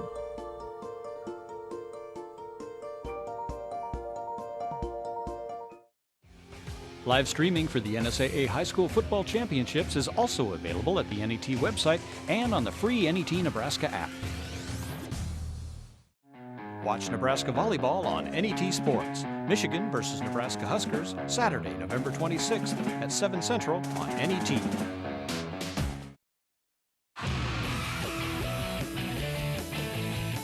Coverage of the 2016 NSAA High School Football Championships on NET is made possible in part by the Nebraska Soybean Board, Education Quest, the Nebraska Public Power District, the Aurora Cooperative, the Nebraska Tourism Commission, and Constellation. A big thank you to all of our sponsors who help us bring you the best high school athletes from across the state. We could not do it without your support. 26-6 the score here at Memorial Stadium in Lincoln, Nebraska. The Class D1 state championship at half. Burwell, the 10th seed, on top of top seed Guardian Angels Central Catholic, 26-6. Both teams now back out of the halftime locker room. And, you know, we talked about the toll that drive could take on the Bluejays. They needed that drive late and completed the pass and just end up 1 yard short. And that it could have an impact here. Yeah, you know, and the thing is, I mean, you're not out of it completely, right? Right, no. You'd like to have thought that the adjustments were made before the half, but a lot of times coaches really need to just regroup, settle their kids down. You never know. They could come out here, you know, the Blue Jays can come out here with a completely different mindset. Maybe some great things happen to them, but the biggest thing that they've got to worry about is slowing down this machine of Burwell. I mean, the Longhorns are just really, really good on offense, and you know, anything that they try, they have success with, and really the Blue Jays haven't stopped them yet. Well, let's go down to the field. Matt Lothrop is with the coach. Coach, down 20 points. How do you come back in this one? We just need to control the line of scrimmage a lot better than we're controlling the line of scrimmage right now. You can't do you can't do very well unless you're handling the offensive and defensive line, and we're not doing that very well right now. So we're gonna have to get control of that first before we do anything. Try to move the ball around like we always have, and then try to get a couple scores and get back into this. The vibe on the sideline seems like the guys aren't panicking at all. Is that the feeling right now with the team? Yeah, that's what it is, and that's what we try to get through to the kids. You always have to stick with it and stay after it. So that's what we're trying to do. So we just have to have better running game and better defensive running game to get this thing turned around. All right, thanks a lot, Coach. Best of luck in the second half. All right, thanks, Matt, and thanks very much to Coach Dave Ritter for joining us here at the half. This is Blue Jays, good to hear, not panicking. I mean, been in positions like this before, certainly, and can come back from that as well. The Blue Jays not panicking. You can clearly see that. No panic on that face at all. Well, the Blue Jay and mascot, there you go. Having a good time in the stands. Hey, Wednesday night on NET World, Big Red wrap-up moves to a special time due to the high school football championships. Andy Kendi in for Kevin Kugler, Blake Lawrence, Sean Callahan as they recap the Maryland game. Look ahead for Friday's game against Iowa. Don't miss Big Red wrap-up live on NET World, Wednesday, 7 Central, and Thursday night at 7 on NET. Speaking of which, Iowa coming up. Yeah. Just found out this morning Riker had surgery over the weekend on his left wrist. He is right-handed. Had a pin put in that left wrist. Yeah, which the drama continues for Nebraska football. You know, not sure where Tommy Armstrong's going to be with that hamstring, and then you've got to start looking at your contingency plans and what you do there. Now, there are a couple guys that are athletes on the team that had played quarterback in high school, so you wonder if some sort of wildcat contingency plan is drawn up, but certainly you know, they've got to prepare themselves to get ready for whatever happens on Saturday in Iowa. Now Iowa's scratching their head going, okay, now we got to prepare for what? Right. You know, so it can be advantageous for you. At the same time, you'd like to have some continuity. Well, the status of both Tommy and Riker as of this morning was questionable. They thought that with the pin being inserted in his left hand, Riker might be able to go, but still. Yeah, but when you're under center, absolutely, that's difficult. Yep. You know, that hand gets slammed up underneath there. But I certainly think you can do it, you know, from the shotgun, taking snaps. But it'll be interesting to see what happens. And you know, everybody's hoping and praying that Tommy comes back from that hamstring. It's just a tough injury to overcome. Yeah.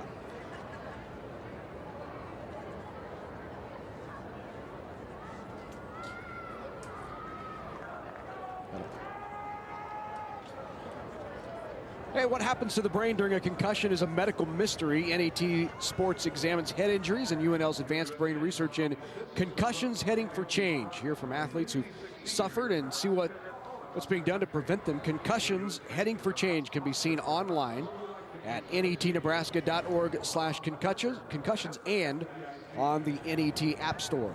Really, really curious to watch that. There's been more and more information coming about it. Yeah. About concussions, and we talked about it in the first game. You're seeing more and more during games, guys getting pulled out of the game because there is a high impact. It's noticed either on the camera or a trainer notices they take them out of the game. So a lot of changes being made to the game of football, which is a good thing. You know, we're all concerned about you know, the health and safety of these athletes, and you know, the more that we can do and understand and educate ourselves about the problem with concussions, the better. Yeah, it's new vernacular we're hearing now, right? Sitting out one play for medical evaluation. Sure. We're hearing that. We've never heard that before. You get a lot of people going, hey, what, why is he coming out of the game? Well, boom, and then they explain it. And what really caught me off guard was the actual replay. They got a buzz in the NFL. They got a buzz back from New York or somewhere saying you need to take a look at this guy. We're becoming much more sophisticated in our understanding of concussions and the impact that they have long term as well, and so that will certainly be chronicled in that NET special. Hope you have an opportunity to watch that. Concussions heading for change. Well, we're heading for a terrific second half of action here between Burwell and Guardian Angels Central Catholic. The Blue Jays came in unbeaten. They're 12-0 on the year and not done yet. I expect to see something out of this Blue Jays squad before this is over to make this a tight game. The Longhorns, they were 2-2 through 4 games this year, and they righted the ship and made it down here to the ship for the state championship. Yeah, you've seen some flashes of offensive production, and you know, it's, you know, some of it's come off of screens and misdirection and stuff like that. So hopefully they can put together a clean drive here. So Konachek kicks it deep. Genther takes it at about the 5-yard line out to the 21-22, and that's where the offense will take over for the Blue Jays. So Blue Jays getting it here to start this second half. An important drive here early on, down by 20 to start the second half. We'll see if they can keep the momentum moving that they had gained late in that first half when they drove the length of the field and were stalled at the 1-yard line on 4th down. Ploggy will keep it, and Ploggy dug down by Hofschneider. Chase Hofschneider, 6'1", 225 senior. Yeah, Ploggy right there trying to cut it back against the defense. And I thought initially the offensive line was getting really good blocks going to the right. And then, boom, you got off the edge right there, number 44, creating no space to run. So he has to turn back into nothing but purple. No gain on the play.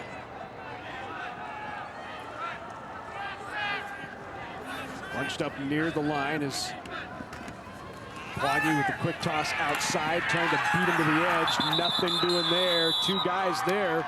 Hofschneider along with Ryan Daw, number 16. And we talked about Daw and what an outstanding season he has had, number 16. Leads the team in tackles with 96. And you just don't hear often of a guy that the previous year as a sophomore did not play any varsity at all, gained 25 pounds, spent time in the weight room, worked his tail off, and now he's leading the team in tackles as a junior. It's a great story. You know, a lot of times you'll see some of these kids when they make the transition from 10th to 11th grade really mature. Yeah. Looking up top, Ploggy has a man out there, pulled in, great catch, trying to keep his feet. Big gain for the Blue Jays on 3rd down. Yeah, amazing. Right over the top, just a seam route. Got it up and over him. Incredible concentration again from, I believe that's Slaughter, correct? Yep. Yeah, great catch by Slaughter. 30-yard gain on the toss from Ploggy to Kobe Slaughter. Nice job keeping those hands high, not letting the ball get swiped away. Good job by Kobe Slaughter, the 5'10 senior. Minnick, nowhere to go there, and it's still very, very tough sledding inside for this Blue Jay offense. Any type of run game just has not been successful. Thomas Hughes there with the first hit. Yeah, Burwell up front is really controlling the line of scrimmage.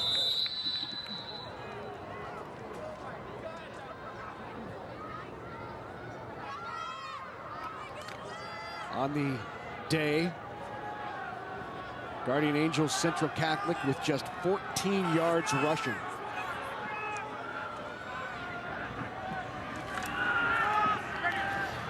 There's a toss, and Minnick not going anywhere again. That tackle is finished hard by Torrey Huffman. Yeah, and it's got to be frustrating for the Blue Jays right now. Coming into this game, per game, their rushing average was 248 yards.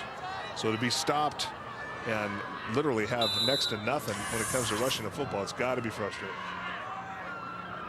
Yeah, Nolan Ploggy has negative 14 yards rushing, so they're 22 for Minnick, 7 for Klitz, and negative 14 for Ploggy. Just 15 total yards on the ground for the Blue Jays. They'll go up top here, under pressure, goes across. Nice grab, great catch. Krackemeyer pulls that in despite the good defensive coverage.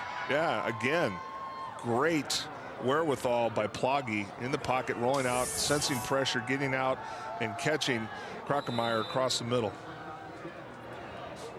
Good grab there by Krackemeyer, and a little pop taken by Ploggy at the end of the play. Completed the play, though, for the first down. So ball now on the 17-yard line, 1st down and 10, and they're moving again. Good spin move, got some room. Ploggy dives, touchdown! Jays back in it. Well, you know what they say, if you can't beat them, join them. And so, and what I mean by saying that, if you can't block a guy, you got to figure out how to block him. Right there, the center cuts the nose guard, creates space for the quarterback to get downhill, makes a good spin move in for 6. Great spin there by Ploggy, and Nolan Ploggy in there for the touchdown. And now in to try the 2-point conversion they like in these situations. Ploggy, who has 8 rushing 2-point conversions. Minnick has 7 rushing. And Krackemeyer, who has 7, 4 rushing and 3 receiving. One to the air, looking under pressure, throws it across, picked off. Incomplete on the 2-point conversion. Yeah, again, I mean, what I'm really focusing in on the battle right now between the nose guard and the center. And yeah, that last play, Sheldon Disher, he ended up cutting the nose guard for Burwell and Swoboda, and they're going at it. It's a battle right now. You know, it's in Swoboda, he's actually, for the most part, been beating Disher to the punch. And I think Disher's trying to mix it up a little bit, but it's a good battle going on up front. Again, you know, for GACC to get those points, it's huge. And there is the scoring drive, 7 plays, 58 yards, capped by that 17-yard run by Ploggy. But as important were the 2 long completions, both coming on 3rd down, one from Ploggy to Slaughter. And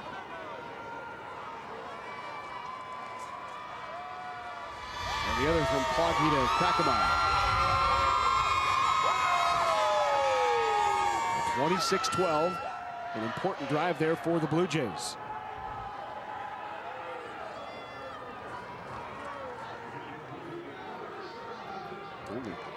Used up 3.5 minutes of the clock. So now the time for the Longhorns for their first possession of the second half. Disher in there to kick it deep. Squibbed along the ground and then out. It's been one of those days. It has been. I don't know what's happening here. Obviously, linemen are kicking the football. I don't know if that's actually correct, but it doesn't seem like they can get, you know, yeah, look at that. That's the old, he's got the arched up shoe there. Yeah, you tie it up, right? That's the, look at that. That's old school, love it. I'll be darned. Is that even helping though? Absolutely, yeah, you get a little flatter surface there. Hey, to be honest, I've never seen that. I've never seen that. You're just not old enough. Did that Right, NFL all the time back in the day. Oh boy. Special lace on the top of his shoe that hooks into the top cleat. Wow. So Sheldon Disher will kick it away again. And that one's just high and over in and well out as well. So another flag. You know, we had this in the Class D2 championship game where it was 3 consecutive kicks out of bounds. They were setting up, we thought, to kick it a 4th time, and instead the opposing team just decided to take the ball at the 35 and said, yeah, we'll just take the possession. Now the ball went out at the 20, it's like 27, so that's maybe not good enough. They'll say, no, we'll back him up another 5 yards and make him kick it again. And so now they're going to switch kickers. Cole Krackemeyer will come in to kick it away. Good effort, Disher. Good effort. I still think it's the lace. All right, so here's Cole Krackemeyer. He's the PAT guy. He's 7 of 12 in the year for PAT, so he'll kick this one away. Back deep is Williams. That'll be taken by the up man right at the 20-yard line, and that is Huffman. Huffman up the near side, returns it out to the 34-yard line. So that's where the Longhorns will take over. Back in there at quarterback for the Longhorns is Caden Owens. Owens really a student of the game. They lost a 3-year starter in Victory Sykes last year, who was an outstanding quarterback. Still this year managing to average 400-plus yards per game. It's always been a very balanced Burwell team, and Huffman up the middle. That might have been a touchdown-saving tackle from the backside by Gage Herbert. We'll check that by Gunther. Gunther made that play. Well, Ryan Daw getting in the action there. Yeah. Not bad. He's actually got some good numbers this season. 33 carries for 228 yards and 6 touchdowns. He's a big kid, too, at 6 foot 180. Gunther now with the toss. Check that, Huffman with the toss. And Huffman with a first down.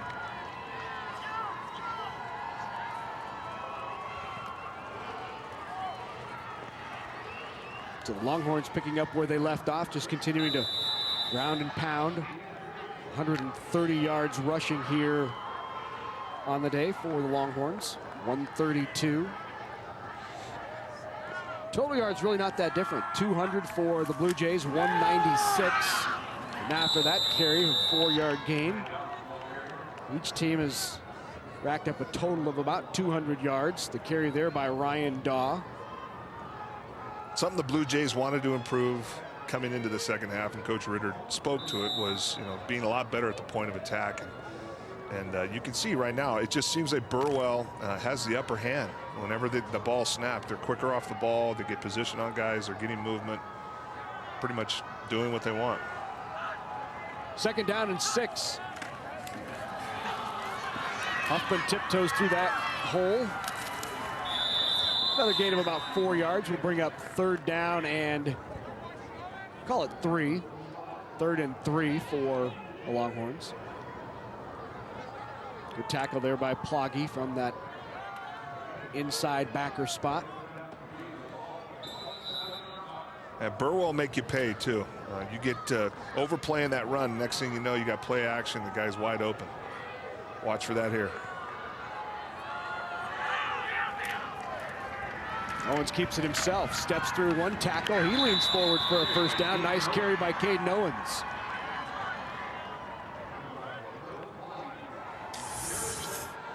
Yep, quarterback on quarterback there. Ploggy making the stop on Owens.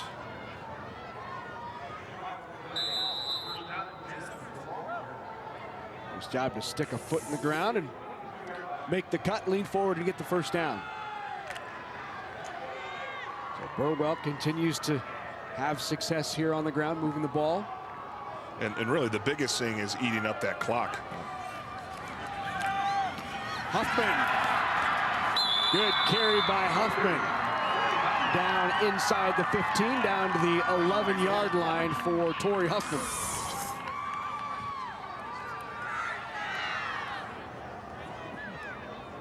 Boy, we talked about it off the top, Brenda, but 6 foot 205 senior, rushed for 2,100 yards on the season, averages nearly 25 carries a game. Wow, he's got great speed too. Yeah. He's a load. He lowers his shoulder. He makes you pay for tackling him. Gets the extra yards. Look at that. He's like, just get out of my way, guys. Let me run. Yeah, great player.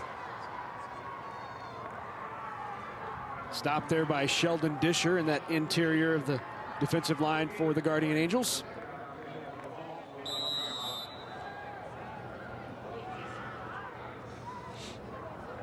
Gage Herbert maybe took a shot as he went to the sideline. And he's being looked at on the sideline now. There he is, crossing route again. Owens, incomplete, too high for Gideon. Boy, he had Devin Watt wide open on the left. And literally, it's pick your poison. They run that. That's their play that they run in their passing game, is that crossing route. And of course, you're going to look at Tyler. This is such a big target.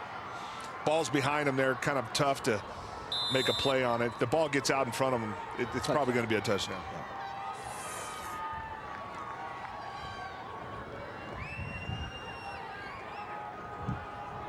Third down and 10.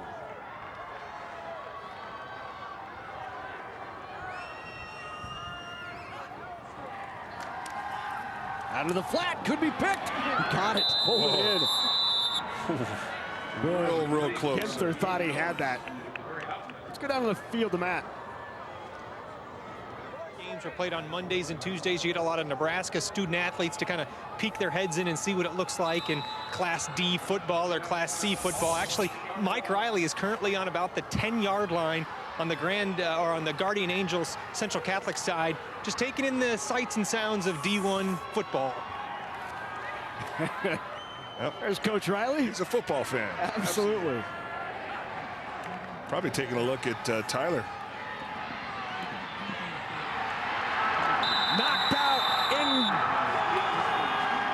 in. Will not convert on fourth down. That's big. It's a big stop by the Blue Jays. It's what they needed. And that really, to be honest with you, that's the first time I think I've seen the Blue Jays step up and stop Burwell on a significant drive where they were controlling the football. Came up big right there. 26-12, Burwell on top. We're in the third quarter here of the Class D1 State Championship. We'll be back to Memorial. Participating in Nebraska high school activities has taught me about teamwork. I've learned how to lead among my peers. At my high school, I have set goals and I work hard to accomplish them. I like to run on my cross country team. It makes me feel good about myself. The Nebraska School Activities Association providing opportunities in 25 activities in our 303 high schools. NSAA activities, the other half of education. We buy smartphones. We buy clothes. We buy game consoles and TVs, tickets to movies, concerts, and sporting events. It's kind of funny. We buy all these things to make us happy, when really all we need is each other. A place where we can all connect and get away for a while. Wouldn't that be nice? That's a chilly one here this afternoon at Memorial Stadium. Bundle up, 26-12. Burwell on top of Guardian Angels Central Catholic. Nice job by the Blue Jays to kind of bow the neck a bit. Shut down the Burwell offense. Certainly Owens has met 0 wins this year.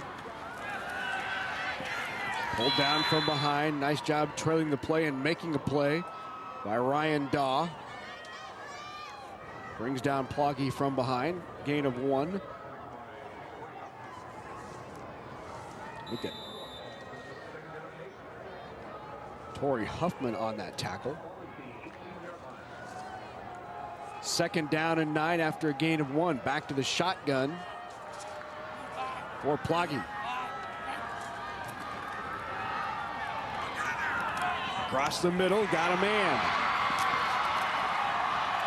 Near midfield on the completion to Andrew Genther. Very nice job. And again, I want you sports fans to focus in on the line of scrimmage here. The reason why he had time to throw is because the center, Dishman, had a really good block, gave him plenty of time right up the middle. No pressure in his face. He's able to step up and make a throw.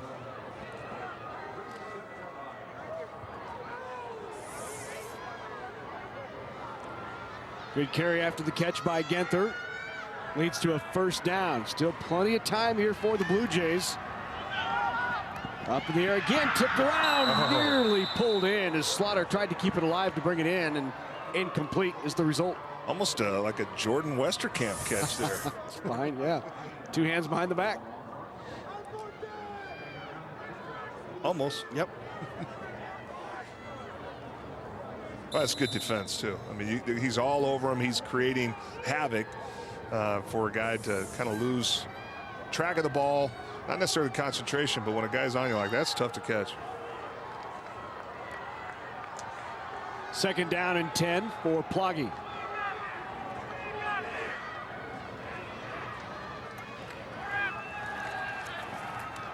Ploggy keeps it himself. Not much there.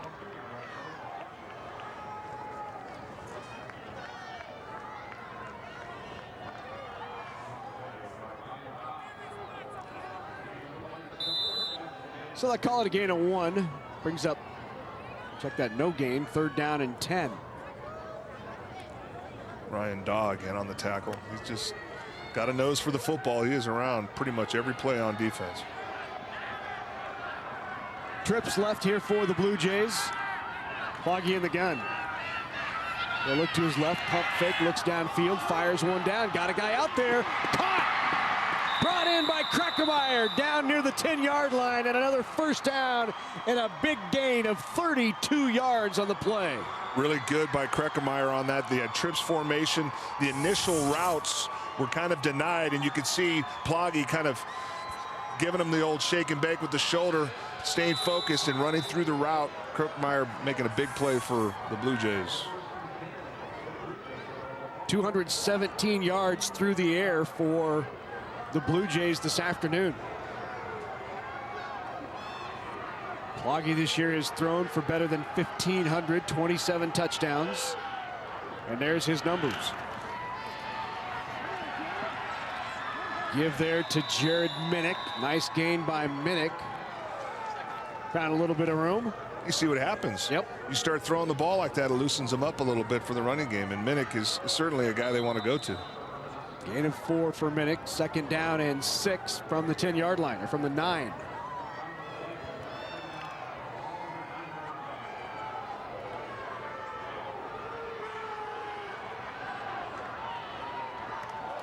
Snap way over Ploggy's head. He'll chase that down, try to get out of the pocket and fire this away. And he won't be able to do it, and that is a huge loss for the Jays. Hofschneider and Gideon both there to bring him down. I'm not so sure he doesn't get rid of the football and take the penalty. Right. I don't know if it's a spot foul from there, but is it a spot? Yeah, lost down spot foul, yeah. So anyhow, terrible play, obviously, the snap. I've seen it happen to the best of them. You know, that happens. You just have to have focus every single time as a center. Make sure you get the ball to the quarterback. It's unfortunate. Schneider chased him down. Good alertness to stay right with him.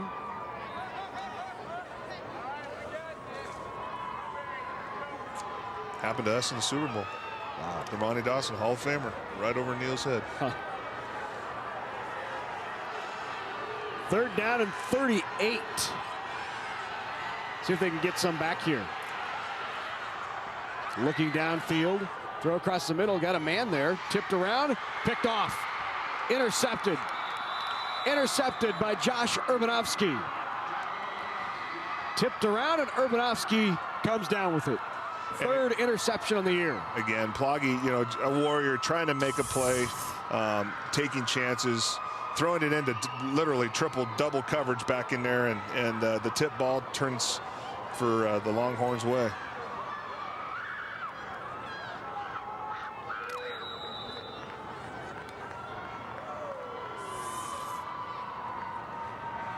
So a big play late here in the third quarter of this D1 championship, and now Burwell tries to go back to work. Give to the up man, and the carry by Daw.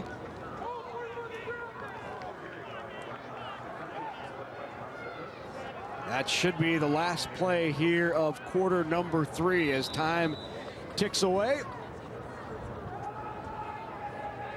And that is it. We head to the fourth quarter. The Longhorns of Burwell on top in this D1 state championship game. They lead it by 14, 26-12. Sear.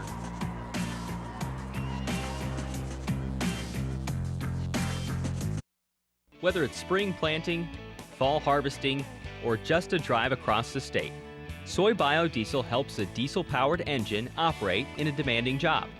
Soybean oil from Nebraska soybeans makes biodiesel a renewable fuel that's also environmentally responsible.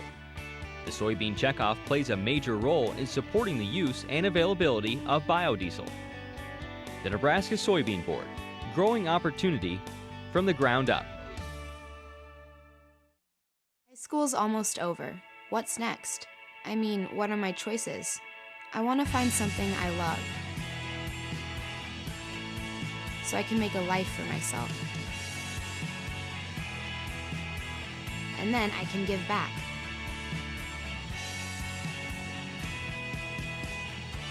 So, how do I get there? Take the next step with Education Quest College Planning Services by visiting educationquest.org.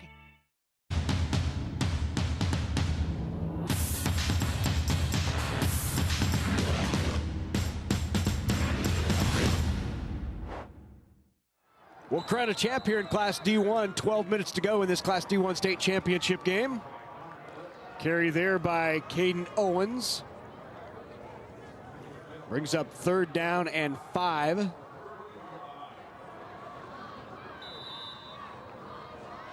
was a great opportunity for the Blue Jays to try to take advantage of stopping Burwell and that huge fourth down stop. And unfortunately comes up with, after a bad snap, an interception. I got to try to stop him again here. Toss out to Huffman, got a block, kicked him out. Great block, and Huffman off to the races. Pulled from behind inside the 30-yard line. Well, you got to tip your hat to the aggressiveness of the Blue Jays coming downhill, trying to stop the toss on the edge, but kind of overrun it, creates a seam. Number 11 gets downfield with a great run.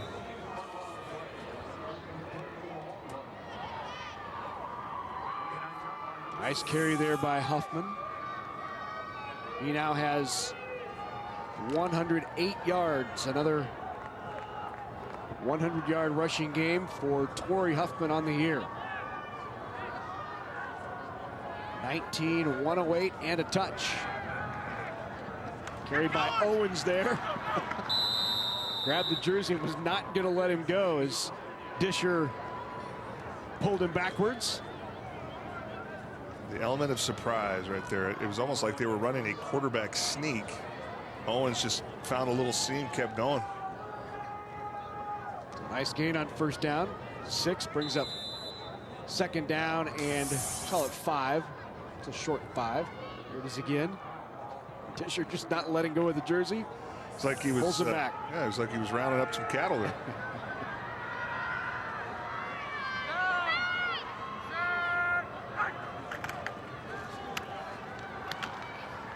Huffman with the carry near the first down, leans forward. We talked about that earlier. He's got a great lean to him. Falls forward. Very close to a first down. That'll bring up third and short for Torrey Huffman. Good blocking up front. Coming out of the backfield with a lead blocker out of that I formation. Tough to bring down. He gets that momentum going. He's tough. Third down and 1. Longhorns try to keep the drive alive. Likely 4-down territory either way. Owens sneaks it, has the first down. And then some. Down near the 15-yard line. You can always tell when you have a dominant offensive line is when you get great surge up front and the quarterback always gets the first down on the sneak. And then, you know, sometimes you got to have savvy quarterbacks as well. Understand where your double teams are happening, you know, and even kind of feeling a little bit and getting around where all the congestion is.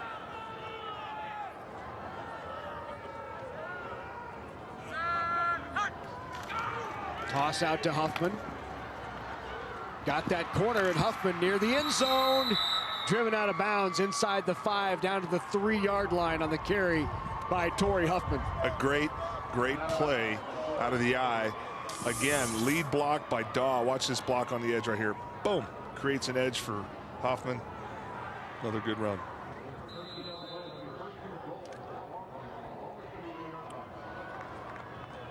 Driven out at the 3. So first down and goal for the Longhorns, looking to extend that 14-point lead. And the flag on Huffman started a little early, kind of got the lean before the snap. False start on the offense. Back him up 5 yards. Torrey Huffman just got a little anxious there.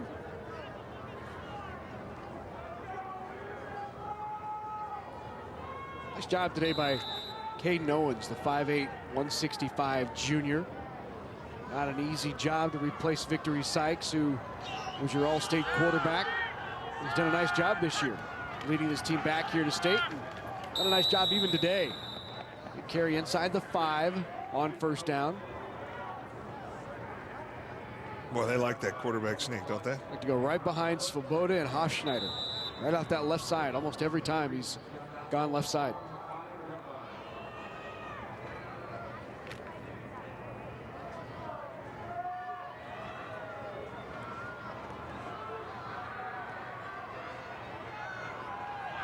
Second down and goal from inside the 5. And another flag. Looks like the flag this time will be against the Blue Jays. Dead ball. Encroachment on the defense. So that'll be half the distance to the goal. Second down and goal from just inside the 3-yard line. So we'll call it the 2.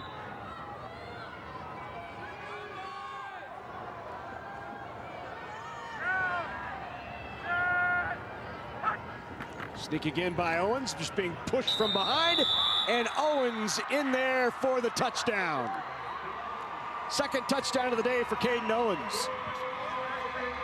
Yeah, not much the Blue Jays could do. I mean, they had everybody up in every gap. Basically, you had 8 guys in that box, just knowing what was going to happen, not being able to stop it.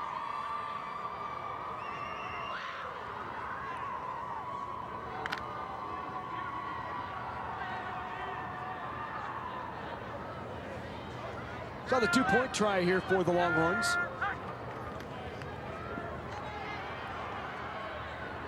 Huffman is stopped short. 2-point conversion try fails. And it is 32-12, a 20-point lead by the Longhorns. They've extended it back to their largest lead of the game when it was 20-0. One more look. That's just Caden Owens getting in behind the offensive line and getting a little push from behind as well. It's called domination. At the end of the day, I mean, if you've got on both sides of the line of scrimmage, you got guys that can get movement and create disruption, you're going to have a chance for success, and that's what we're seeing. I think Burwell has definitely made a statement today. Came out here, a lot of these guys with a lot of experience being back here, again, getting it done, finished business is their thing. Let's get her done. Hey, winner of our trivia question, we asked you the first state football playoffs were held in which year? Paul Hughes of Norfolk knew that the correct answer was 1975. First year of the Nebraska high school playoffs. So congratulations to Paul Hughes of Norfolk. Paul will be sending you a state championship t-shirt from NET, size extra large. Congratulations for playing, and thanks for all of you who responded and answered to our trivia question. 75, were you born? Yep, 3 years old.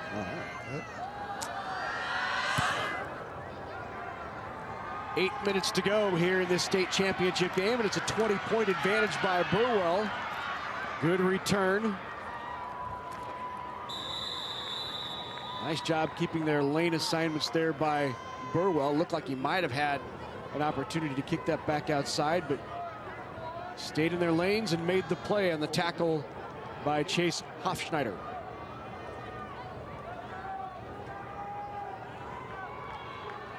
So Nolan Ploggy back out there with his offense, trying to get something going again. He's found some success with his receivers in Ginther and Slaughter and Krakemeyer. It's been a tough day for Klitz and Minnick in the backfield. On the reverse here, fake reverse. It'll be kept by Slaughter. Slaughter taken down by Krakemeyer. But a nice gain on first down for the Blue Jays. Did some really good open field tackling today. You know, obviously there's been some big plays, but when these guys have had a chance on both sides of the ball to make tackles in the open field, they're really well coached, good open field tacklers. That's ranch land out there in Burwell, though, so probably rustled a few cattle and other things. Oh, yeah. Probably very good tacklers out there. I think you heard Matt say several of these guys, you know, they're rodeo cowboys, and very successful ones at that.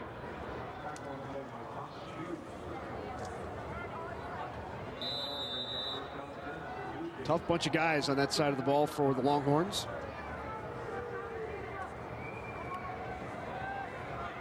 Fans certainly enjoying the lead, 32-12.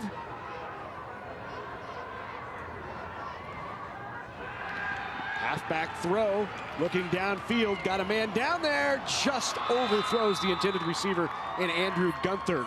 Krakemeyer had a shot. Yeah, Ploggy took a nice whack on that one right at the end when he threw it. We've had the fake reverse and now the halfback pass. Trying to find ways to strike early with a bit of trickery.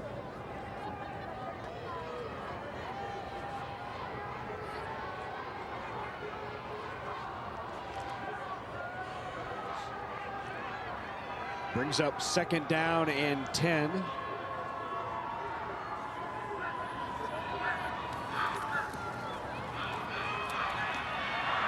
Shovel outside to Krakemeyer. That's not going anywhere. Nice defensive play led once again by Chase Hofschneider from that defensive end. Now, we talked with Coach Luke Gideon, who told us these are the two best defensive ends he's ever coached. And boy, have Hofschneider and Gideon been active today. You know, and coaching is one thing, but then the player actually being able and willing to be coached. And right there, he's playing sound defensive end position, not letting the guy get outside, keeping that outside arm free, and taking on the block, not getting hooked. Yeah, Luke said this level one defense, this front three, front four guys is as good as any team he's ever coached. Hofschneider really stepped up late in the year last year. Great speed, athletic kid, really tough. And there's his numbers: 9 tackles, 4 solo, and a sack. On the other side, you've got Tyler Gideon, 6'5", 230, big weight room guy, leads by example. And there is Gideon. Talked about it earlier, would just be one of those great preferred walk-on guys for Nebraska. One of those kids you get in the program, put 30 to 40, and have a very productive couple of years for you here in the program. Trips to the left, looking back across, under pressure, ball pops out, picked up by Gideon. Gideon's got it, trotting to the end zone, touchdown! Tyler Gideon, his third of the day. Yeah, that right there is pretty much the tail of the tape today. Just a complete domination effort on both sides of the line of scrimmage and finishing plays. As we talk about Tyler, he's sitting there, he sees a ball and goes, oh, I better scoop that up and take it home. Nice job by the young man. One more look, Gideon with the pressure, and the other defensive end, Hofschneider, forces the fumble. We were just talking about Hofschneider and Gideon and how dominant they have been today. and the two tag team on that 30-yard fumble recovery, scoop and score for a touchdown. And then the two-point conversion is good by Huffman, and that lead now is 40-12.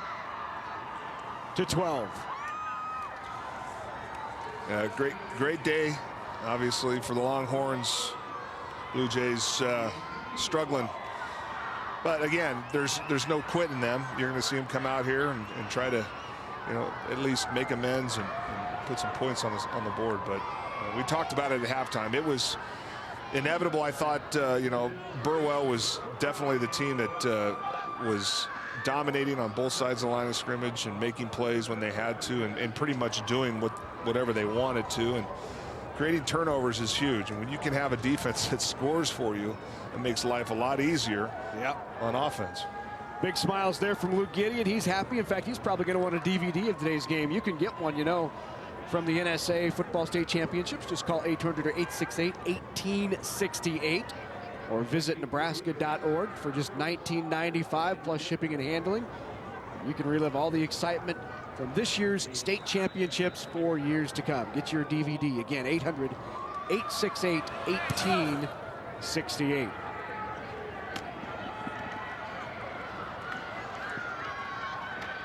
Kick to the outside once again. Not much room there on the return. Slaughter back out to the 23-yard line.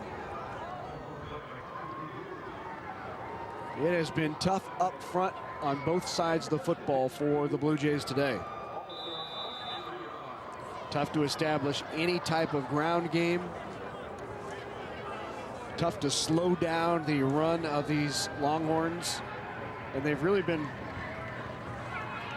relegated, as you see, drop for no gain once again on the play by Huffman. Been relegated to trying to throw the ball. And when you become predictable. Ears pinned back. Yep. They're coming. Kind of lick your chops as a defender now, because that's what they're going to be doing. This is time to pad your stats. The rushing yard difference, 206 over the middle, incomplete. 206 for Burwell, and for the Bluejays, 5 total yards. Yikes. 5 total rushing yards. Again, coming into this game, these guys were averaging, the Bluejays were averaging per game 248 yards a game. Right. So that's a credit to Burwell and their defense.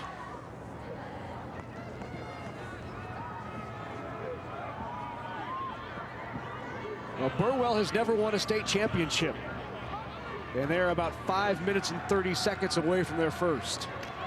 Under pressure, got a man out there. Good grab. Genther drugged down from behind. Touchdown saving tackle by Urbanovsky. Nice throw and catch. 28-yard gain. I always hate it when a guy gets tackled like that from behind. It reminds me of when Bo Jackson got hurt on his hip out. But again, great throw and catch. Good effort. And like you said, score-saving tackle right there.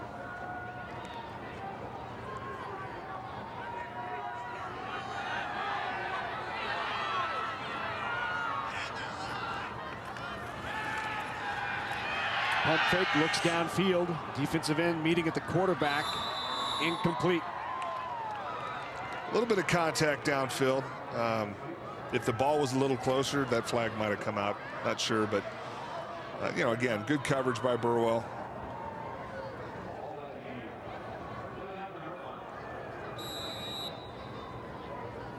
Second down and 10.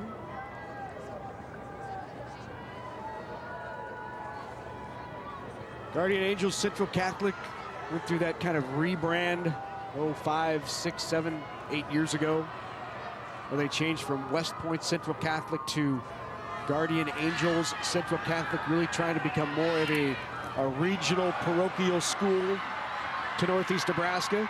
In there for it. Stepped out at the 1. That was a great, well-designed play, first of all, but great catch by Kobe Slaughter coming out. One hand, brings it in, gets out in front of the defense. Great effort by Burwell getting down there making the play on that, number 1, Joshua Urbanoski. Step, both out of bounds right there. Official right there on the spot.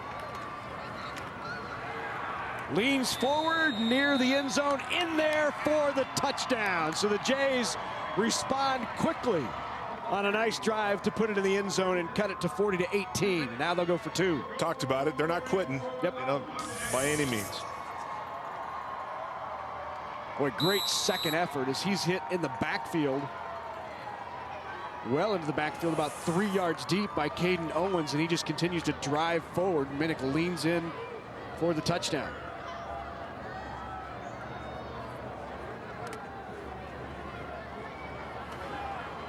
Very productive back, that Minnick kid.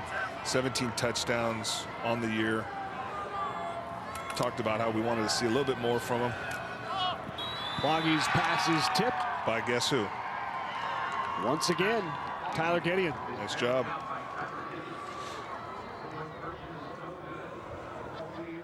So 40-18, the scoring drive took 6 plays, 57 yards, and a 1-yard run by Jared Minnick. The big play, the 27-yard gain by Kobe Slaughter, got them down to the 1-yard line, and they punch it in.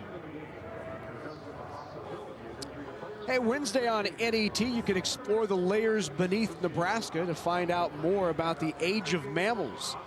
The NET production of Paleo Sleuths follows paleontologists unearthing fossils, showing how wildlife evolved millions of years ago. Join the fossil safari to a prehistoric world when mammals ruled supreme. You can watch Paleo Sleuths Wednesday night at 10 Central on NET.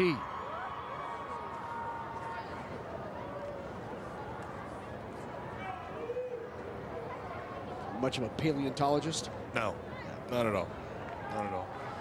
My brother likes that stuff, though. He's always been interested in dinosaurs and stuff like that.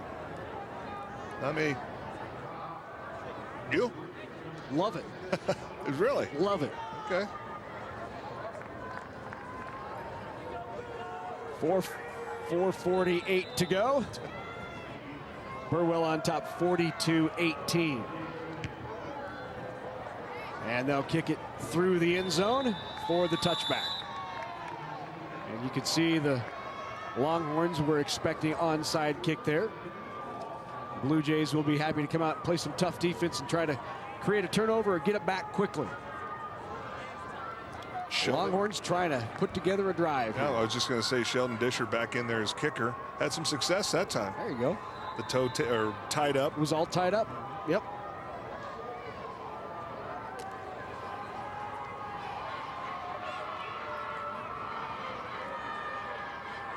Back out once again, that Longhorn offense led by Caden Owens, Torrey Huffman, Tyler Gideon at tight end. Huffman will take the handoff.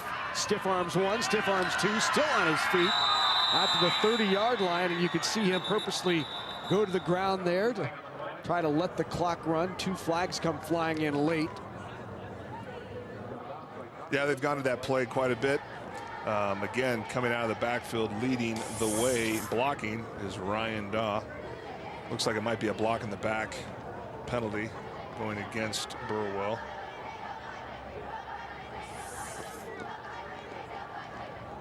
Block in the back on the offense. 10-yard penalty, first down. So spot foul, back him up 10 yards, make it first down and 6 yards.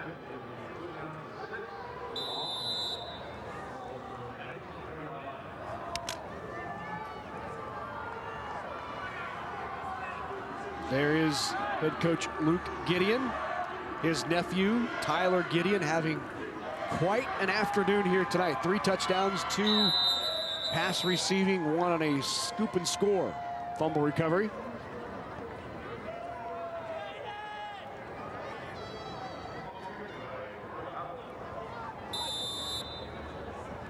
Quite a bit of disappointment last year when they made it down here to this state championship game against BDS. Walked away with the runner-up trophy. They've been knocked out of the playoffs 3 consecutive years by Elm Creek in 11, 12, and 13. 15 finally make it here. As the sneak, Caden Owens gets enough for a first down. That'll keep the clock rolling. Yeah, they just showed a sign there. Unfinished business. Yep. Looking like this business is finished tonight. Burwell coming out with a great performance tonight. If you're not familiar with Burwell, you just kind of head northwest out of Grand Island. You go through St. Paul, North Loop, Ord. About 80 miles later, you're in Burwell. It's beautiful country out there.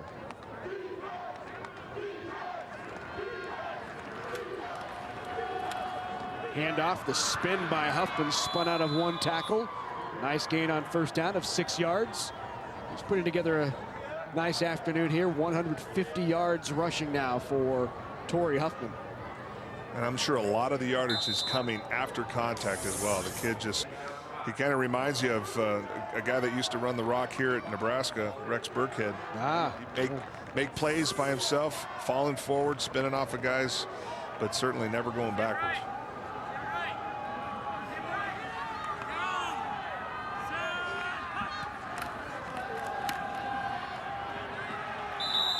Not much there as that goes backwards. Nice play defensively by the Blue Jays.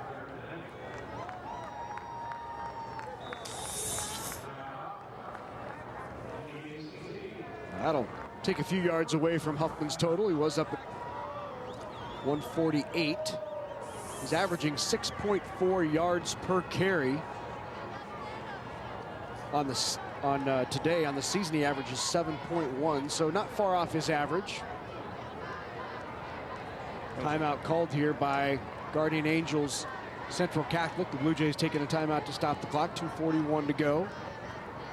It was a good stop there. We haven't called his name much on defense, but Connor Klitz coming through as a linebacker and forcing Burwell to think about what they're going to do on 3rd and long. Connor Klitz, the leading tackler on this Blue Jays team coming in. He's had 17 today, 14 solo, 147 on the year. That's first for the Blue Jays. He had 21 in that win over Heartland in the playoffs. That was a big game for Connor.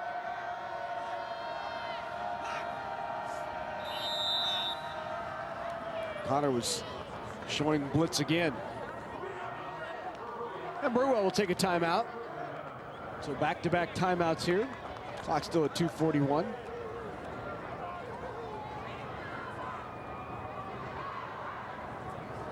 Last season, this Burwell team finished the year 11-2. They would also like to finish 11-2 this year. That would mean winning this and a state championship. There's a good look at Memorial Stadium on a terrific night here in Lincoln, Nebraska. I want to remind you, you can connect with us on Facebook and Twitter. Use the hashtag on Twitter of NET Sports or follow us on Facebook. We'd also like to hear what you think of our coverage of these NSAA high school football championships. So we'd love to know your thoughts, comments. You can send those to us at sports@netnebraska.org. Thrilled to be able to bring you once again these state high school championships across the entire state of Nebraska from right here at Memorial Stadium. Hope you joined us about a week and a half ago as we brought you all 6 state volleyball championships right here on NET Sports. Here's Huffman with the carry. Sweep around that left side. He's got room. And another first down. That'll keep the chains moving and the clock running. Yeah, it's a freight train once he gets out on that edge. He's got great blocking in front of him, guys that are setting the edge for him, and he just has a knack for getting first downs.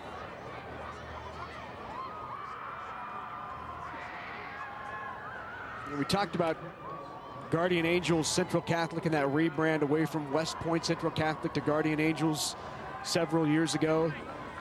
Really tried to become more of a regional parochial school for Northeast Nebraska. They run buses Oakland to Wisner and Scribner and Dodge, and look out. Here goes another touchdown.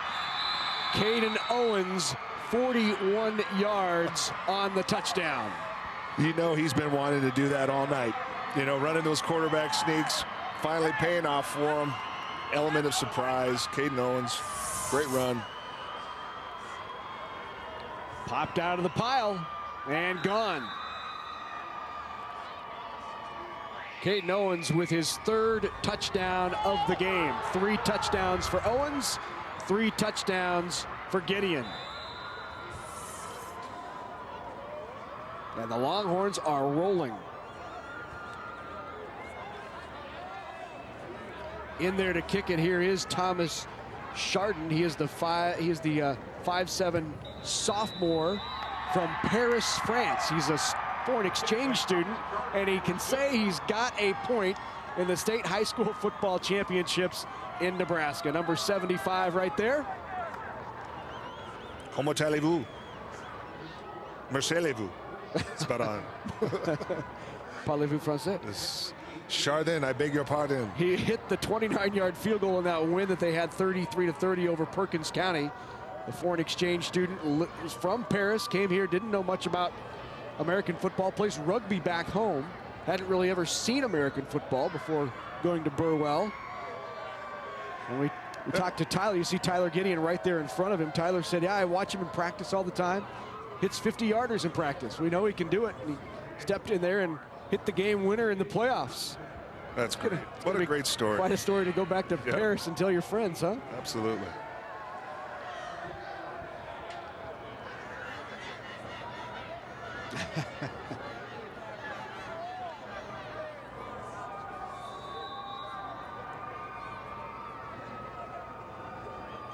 So here's Sage Konachek to kick it deep. Drives that one. That'll be taken at about the 7-yard line. Down the near sideline. On the return by Slaughter. Took that by Genther. Genther with that return. 47-18, 2 minutes to go here in this D1 state championship. It's been a great season for these Blue Jays. 12-0 coming into today, and really the accomplishments of Coach Dave Ritter just to get this team down here with all of the injuries. We mentioned earlier 3 season-ending injuries to the interior defensive line. And when you're an 8-man school with not a lot of guys out for football, that is tough to survive. 3 starters in essentially the same position going down. They lost Ross Klitz to a broken fibula, Jacob Yostem to a torn bicep, Jaden Ron to a dislocated elbow. And all of a sudden you have a freshman step up in Casey Durneman to get significant playing time. Mike Baumert, the junior, plays in there. Jared Minnick had to find some time in the middle of that line to help out. So to get back here at 12-0 on the year, a great year once again for GACC out of West Point. I mean, really, it's quite remarkable with all those injuries for them to be in the state championship like they are. Being 8-man football, you don't have a lot of options. Right. But other guys stepping up, and that's the definition of a true team. And so hats off to those guys. Obviously not finishing the way they wanted it to tonight, but I didn't see any quitting these guys. Nor do we yet. Good play, nice play made there by Daw, Ryan Daw with the tackle. 3rd down and 11. Here's a reverse pass going downfield. Throw back to the quarterback who cannot bring it in. Throw back to Ploggy. So a reverse throw back to the quarterback just comes up a little short. Very close. Well-designed play.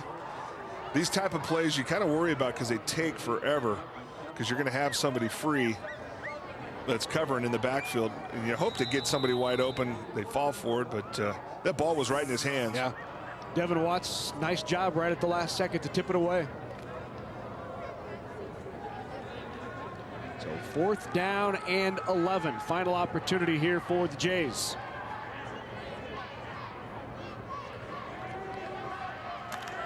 Pressure and hit hard. Whoa.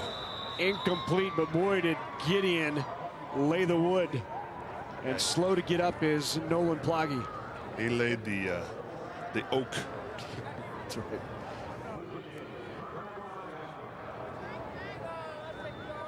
So I'll look for the Longhorns. One more look here. Watch this. Ooh.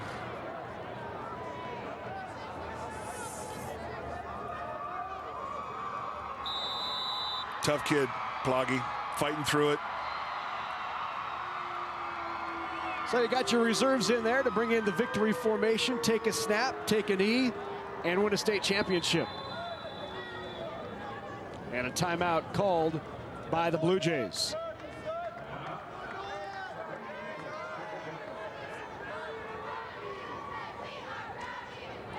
I want to remind you, coming up this weekend on NET, Nebraska volleyball as the Huskers host Michigan on the 26th of November. Wolverines come to Lincoln to face the top-ranked Nebraska Cornhuskers Saturday at 7 Central on NET. Should be a good one. Another ranked opponent for Nebraska. Another opportunity to prove they truly have been this year the best in the country. Number 2, Minnesota on the horizon for Nebraska before that. Should be a good weekend. That's amazing every year in and year out, since I've been going to school here, Nebraska volleyball. Yep. They are national champs, trying to do it back-to-back. Victory formation now for the Burwell Longhorns. They fall on it. Clock runs. And barring a timeout, that should do it. Not sure if that goes down as a fumble recovery, but.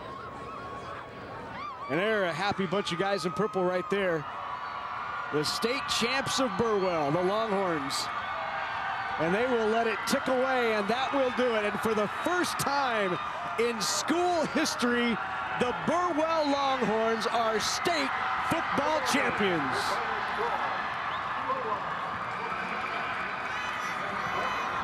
Yeah, pretty cool. Well-deserved, like we talked about. You know, they had a lot of experience coming here, and their whole theme was unfinished business. Let's get back to where we left it last year, and let's finish it. Kind of reminds me of a team that I played on one time. Nothing like that feeling of being accomplished, you know, being denied and then coming back and doing it in a very dominant way. And appreciating the work that it took to get there. Absolutely.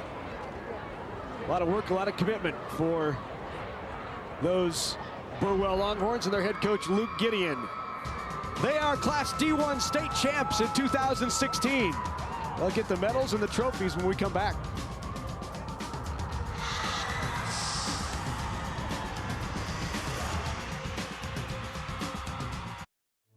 The channel you're watching now is NET Television.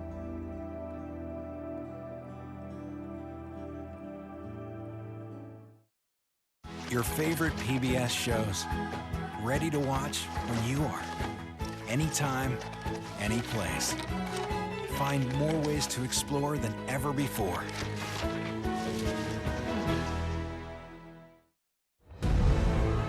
The Oklahoma was going over very fast. Pearl Harbor reaches from the 20th century into the 21st century. The ability to identify remains has advanced, so there's a lot of hope for the families who lost loved ones. Wednesday night at 7 Central on NET. Hi, I'm John Knapp.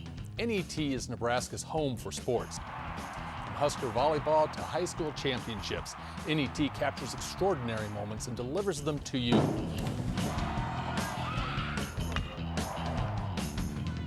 In Nebraska, sports is more than a game, and your gift to NET can keep the action coming for future fans. And Millard North wins the state championship. For more information, call us or visit our website. The 2016 NSAA High School Football Championships continue tomorrow on NET. Visit netnebraska.org/sports for game time. Live streaming is available at the NET website and on the NET Nebraska app.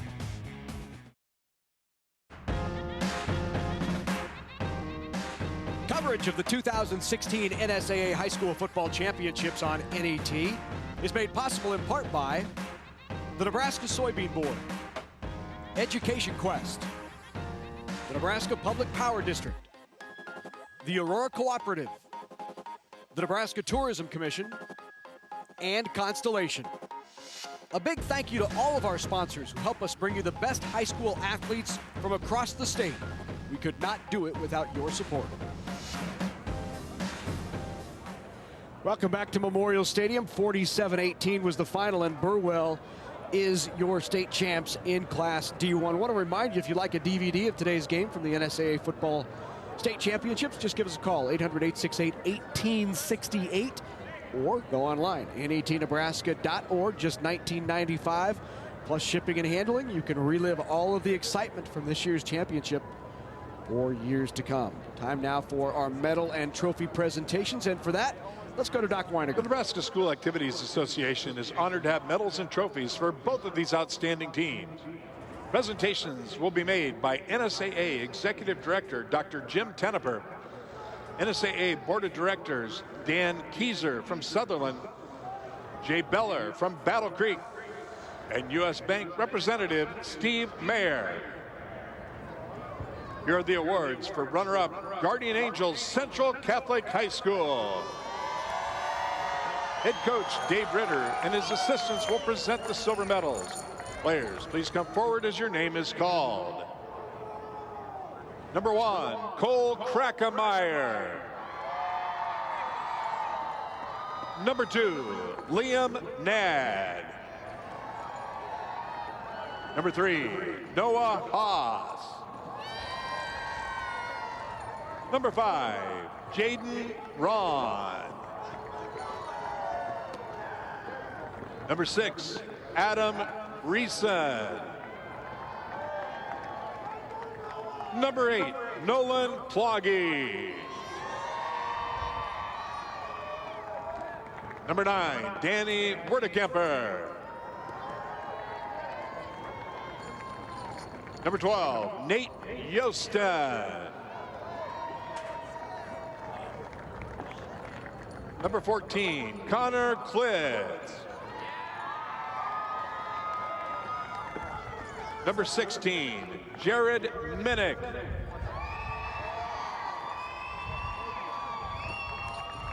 Number 20, Kobe Slaughter.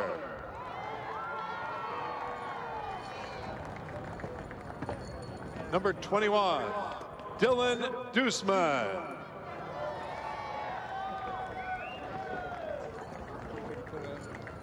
Number 22, Will Krackemeyer.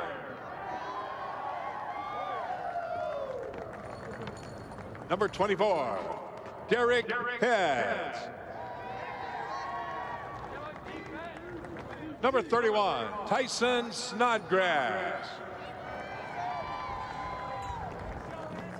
Number 34, Mike Baumert. Number 51, Damian Bierkamp. Number 52, Mitchell Petrowski.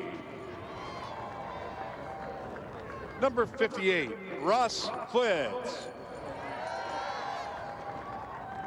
Number 62, Casey Durneman. Number 66, Sheldon Disher. Number 68, Andrew Franzlubers. Number 76, Jacob Yosten. Number 80, Gage Herbert.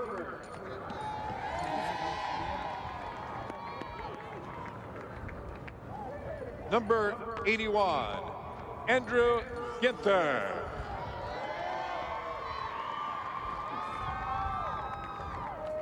Number 84, Aaron Disher. Number 90, Blake Hoyar.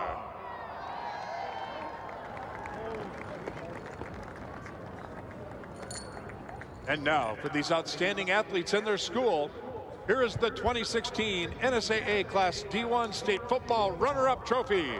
Congratulations, Guardian Angels Central Catholic High School. Not bad, this ain't bad. Let's go. Everybody in it. Dang, my hair looks terrible.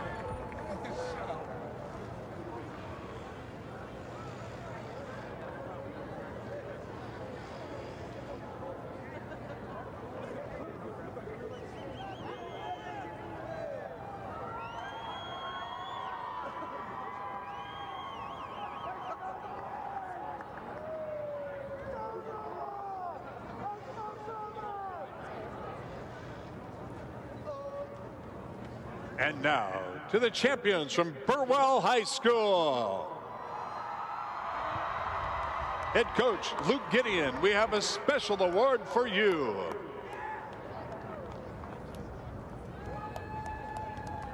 Now, Coach Gideon and his assistants will present the gold medals.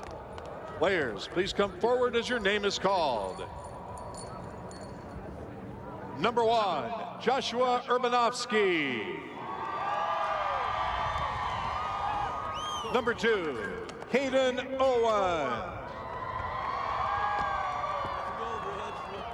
Number 3, Jordan Scott.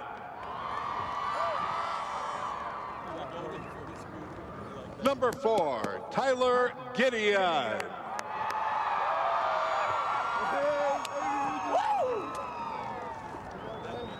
Number 5, Waylon David. Number 6, Joel Hogmeyer. Number 7, Ethan Krause. Number 8, Joel Ostra. Number 9, Tayton Phillips.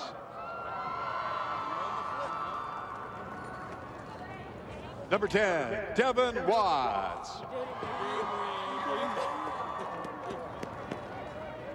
Number 11, Tori Hoffman. Number 12, Coy Gideon. Number 15, Jordan McBride. Number 16, Ryan Daw. Number 17, Timothy Hughes. Number 18, Sage Konachak. Number 20, Jace Williams. Number 21, Baden Copsey. Number 22, Reed Helga. Number 24, Bodie Jensen. Number 40, Corey Dobbs.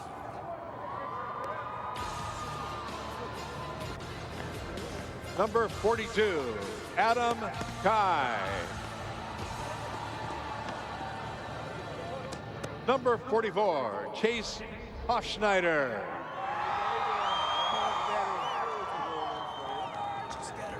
Number 50, Thomas Hughes. Number 55, George Vargas. Number 60, Drew Dearmont. Number 65, Logan Simpson. Number 66, Colby Dale. Number 68, Weston Svoboda. Number 74, Colby Mitchell.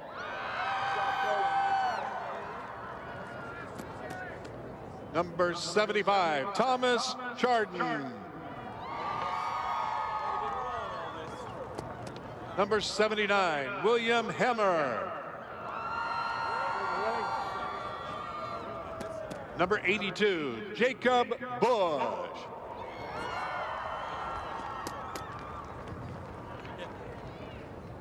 And now, presenting the championship game ball from Farmers Mutual Insurance, Vice President of Agencies, Andy Krause.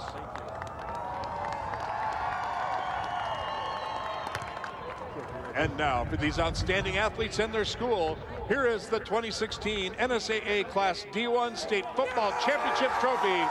Congratulations, Burwell High School.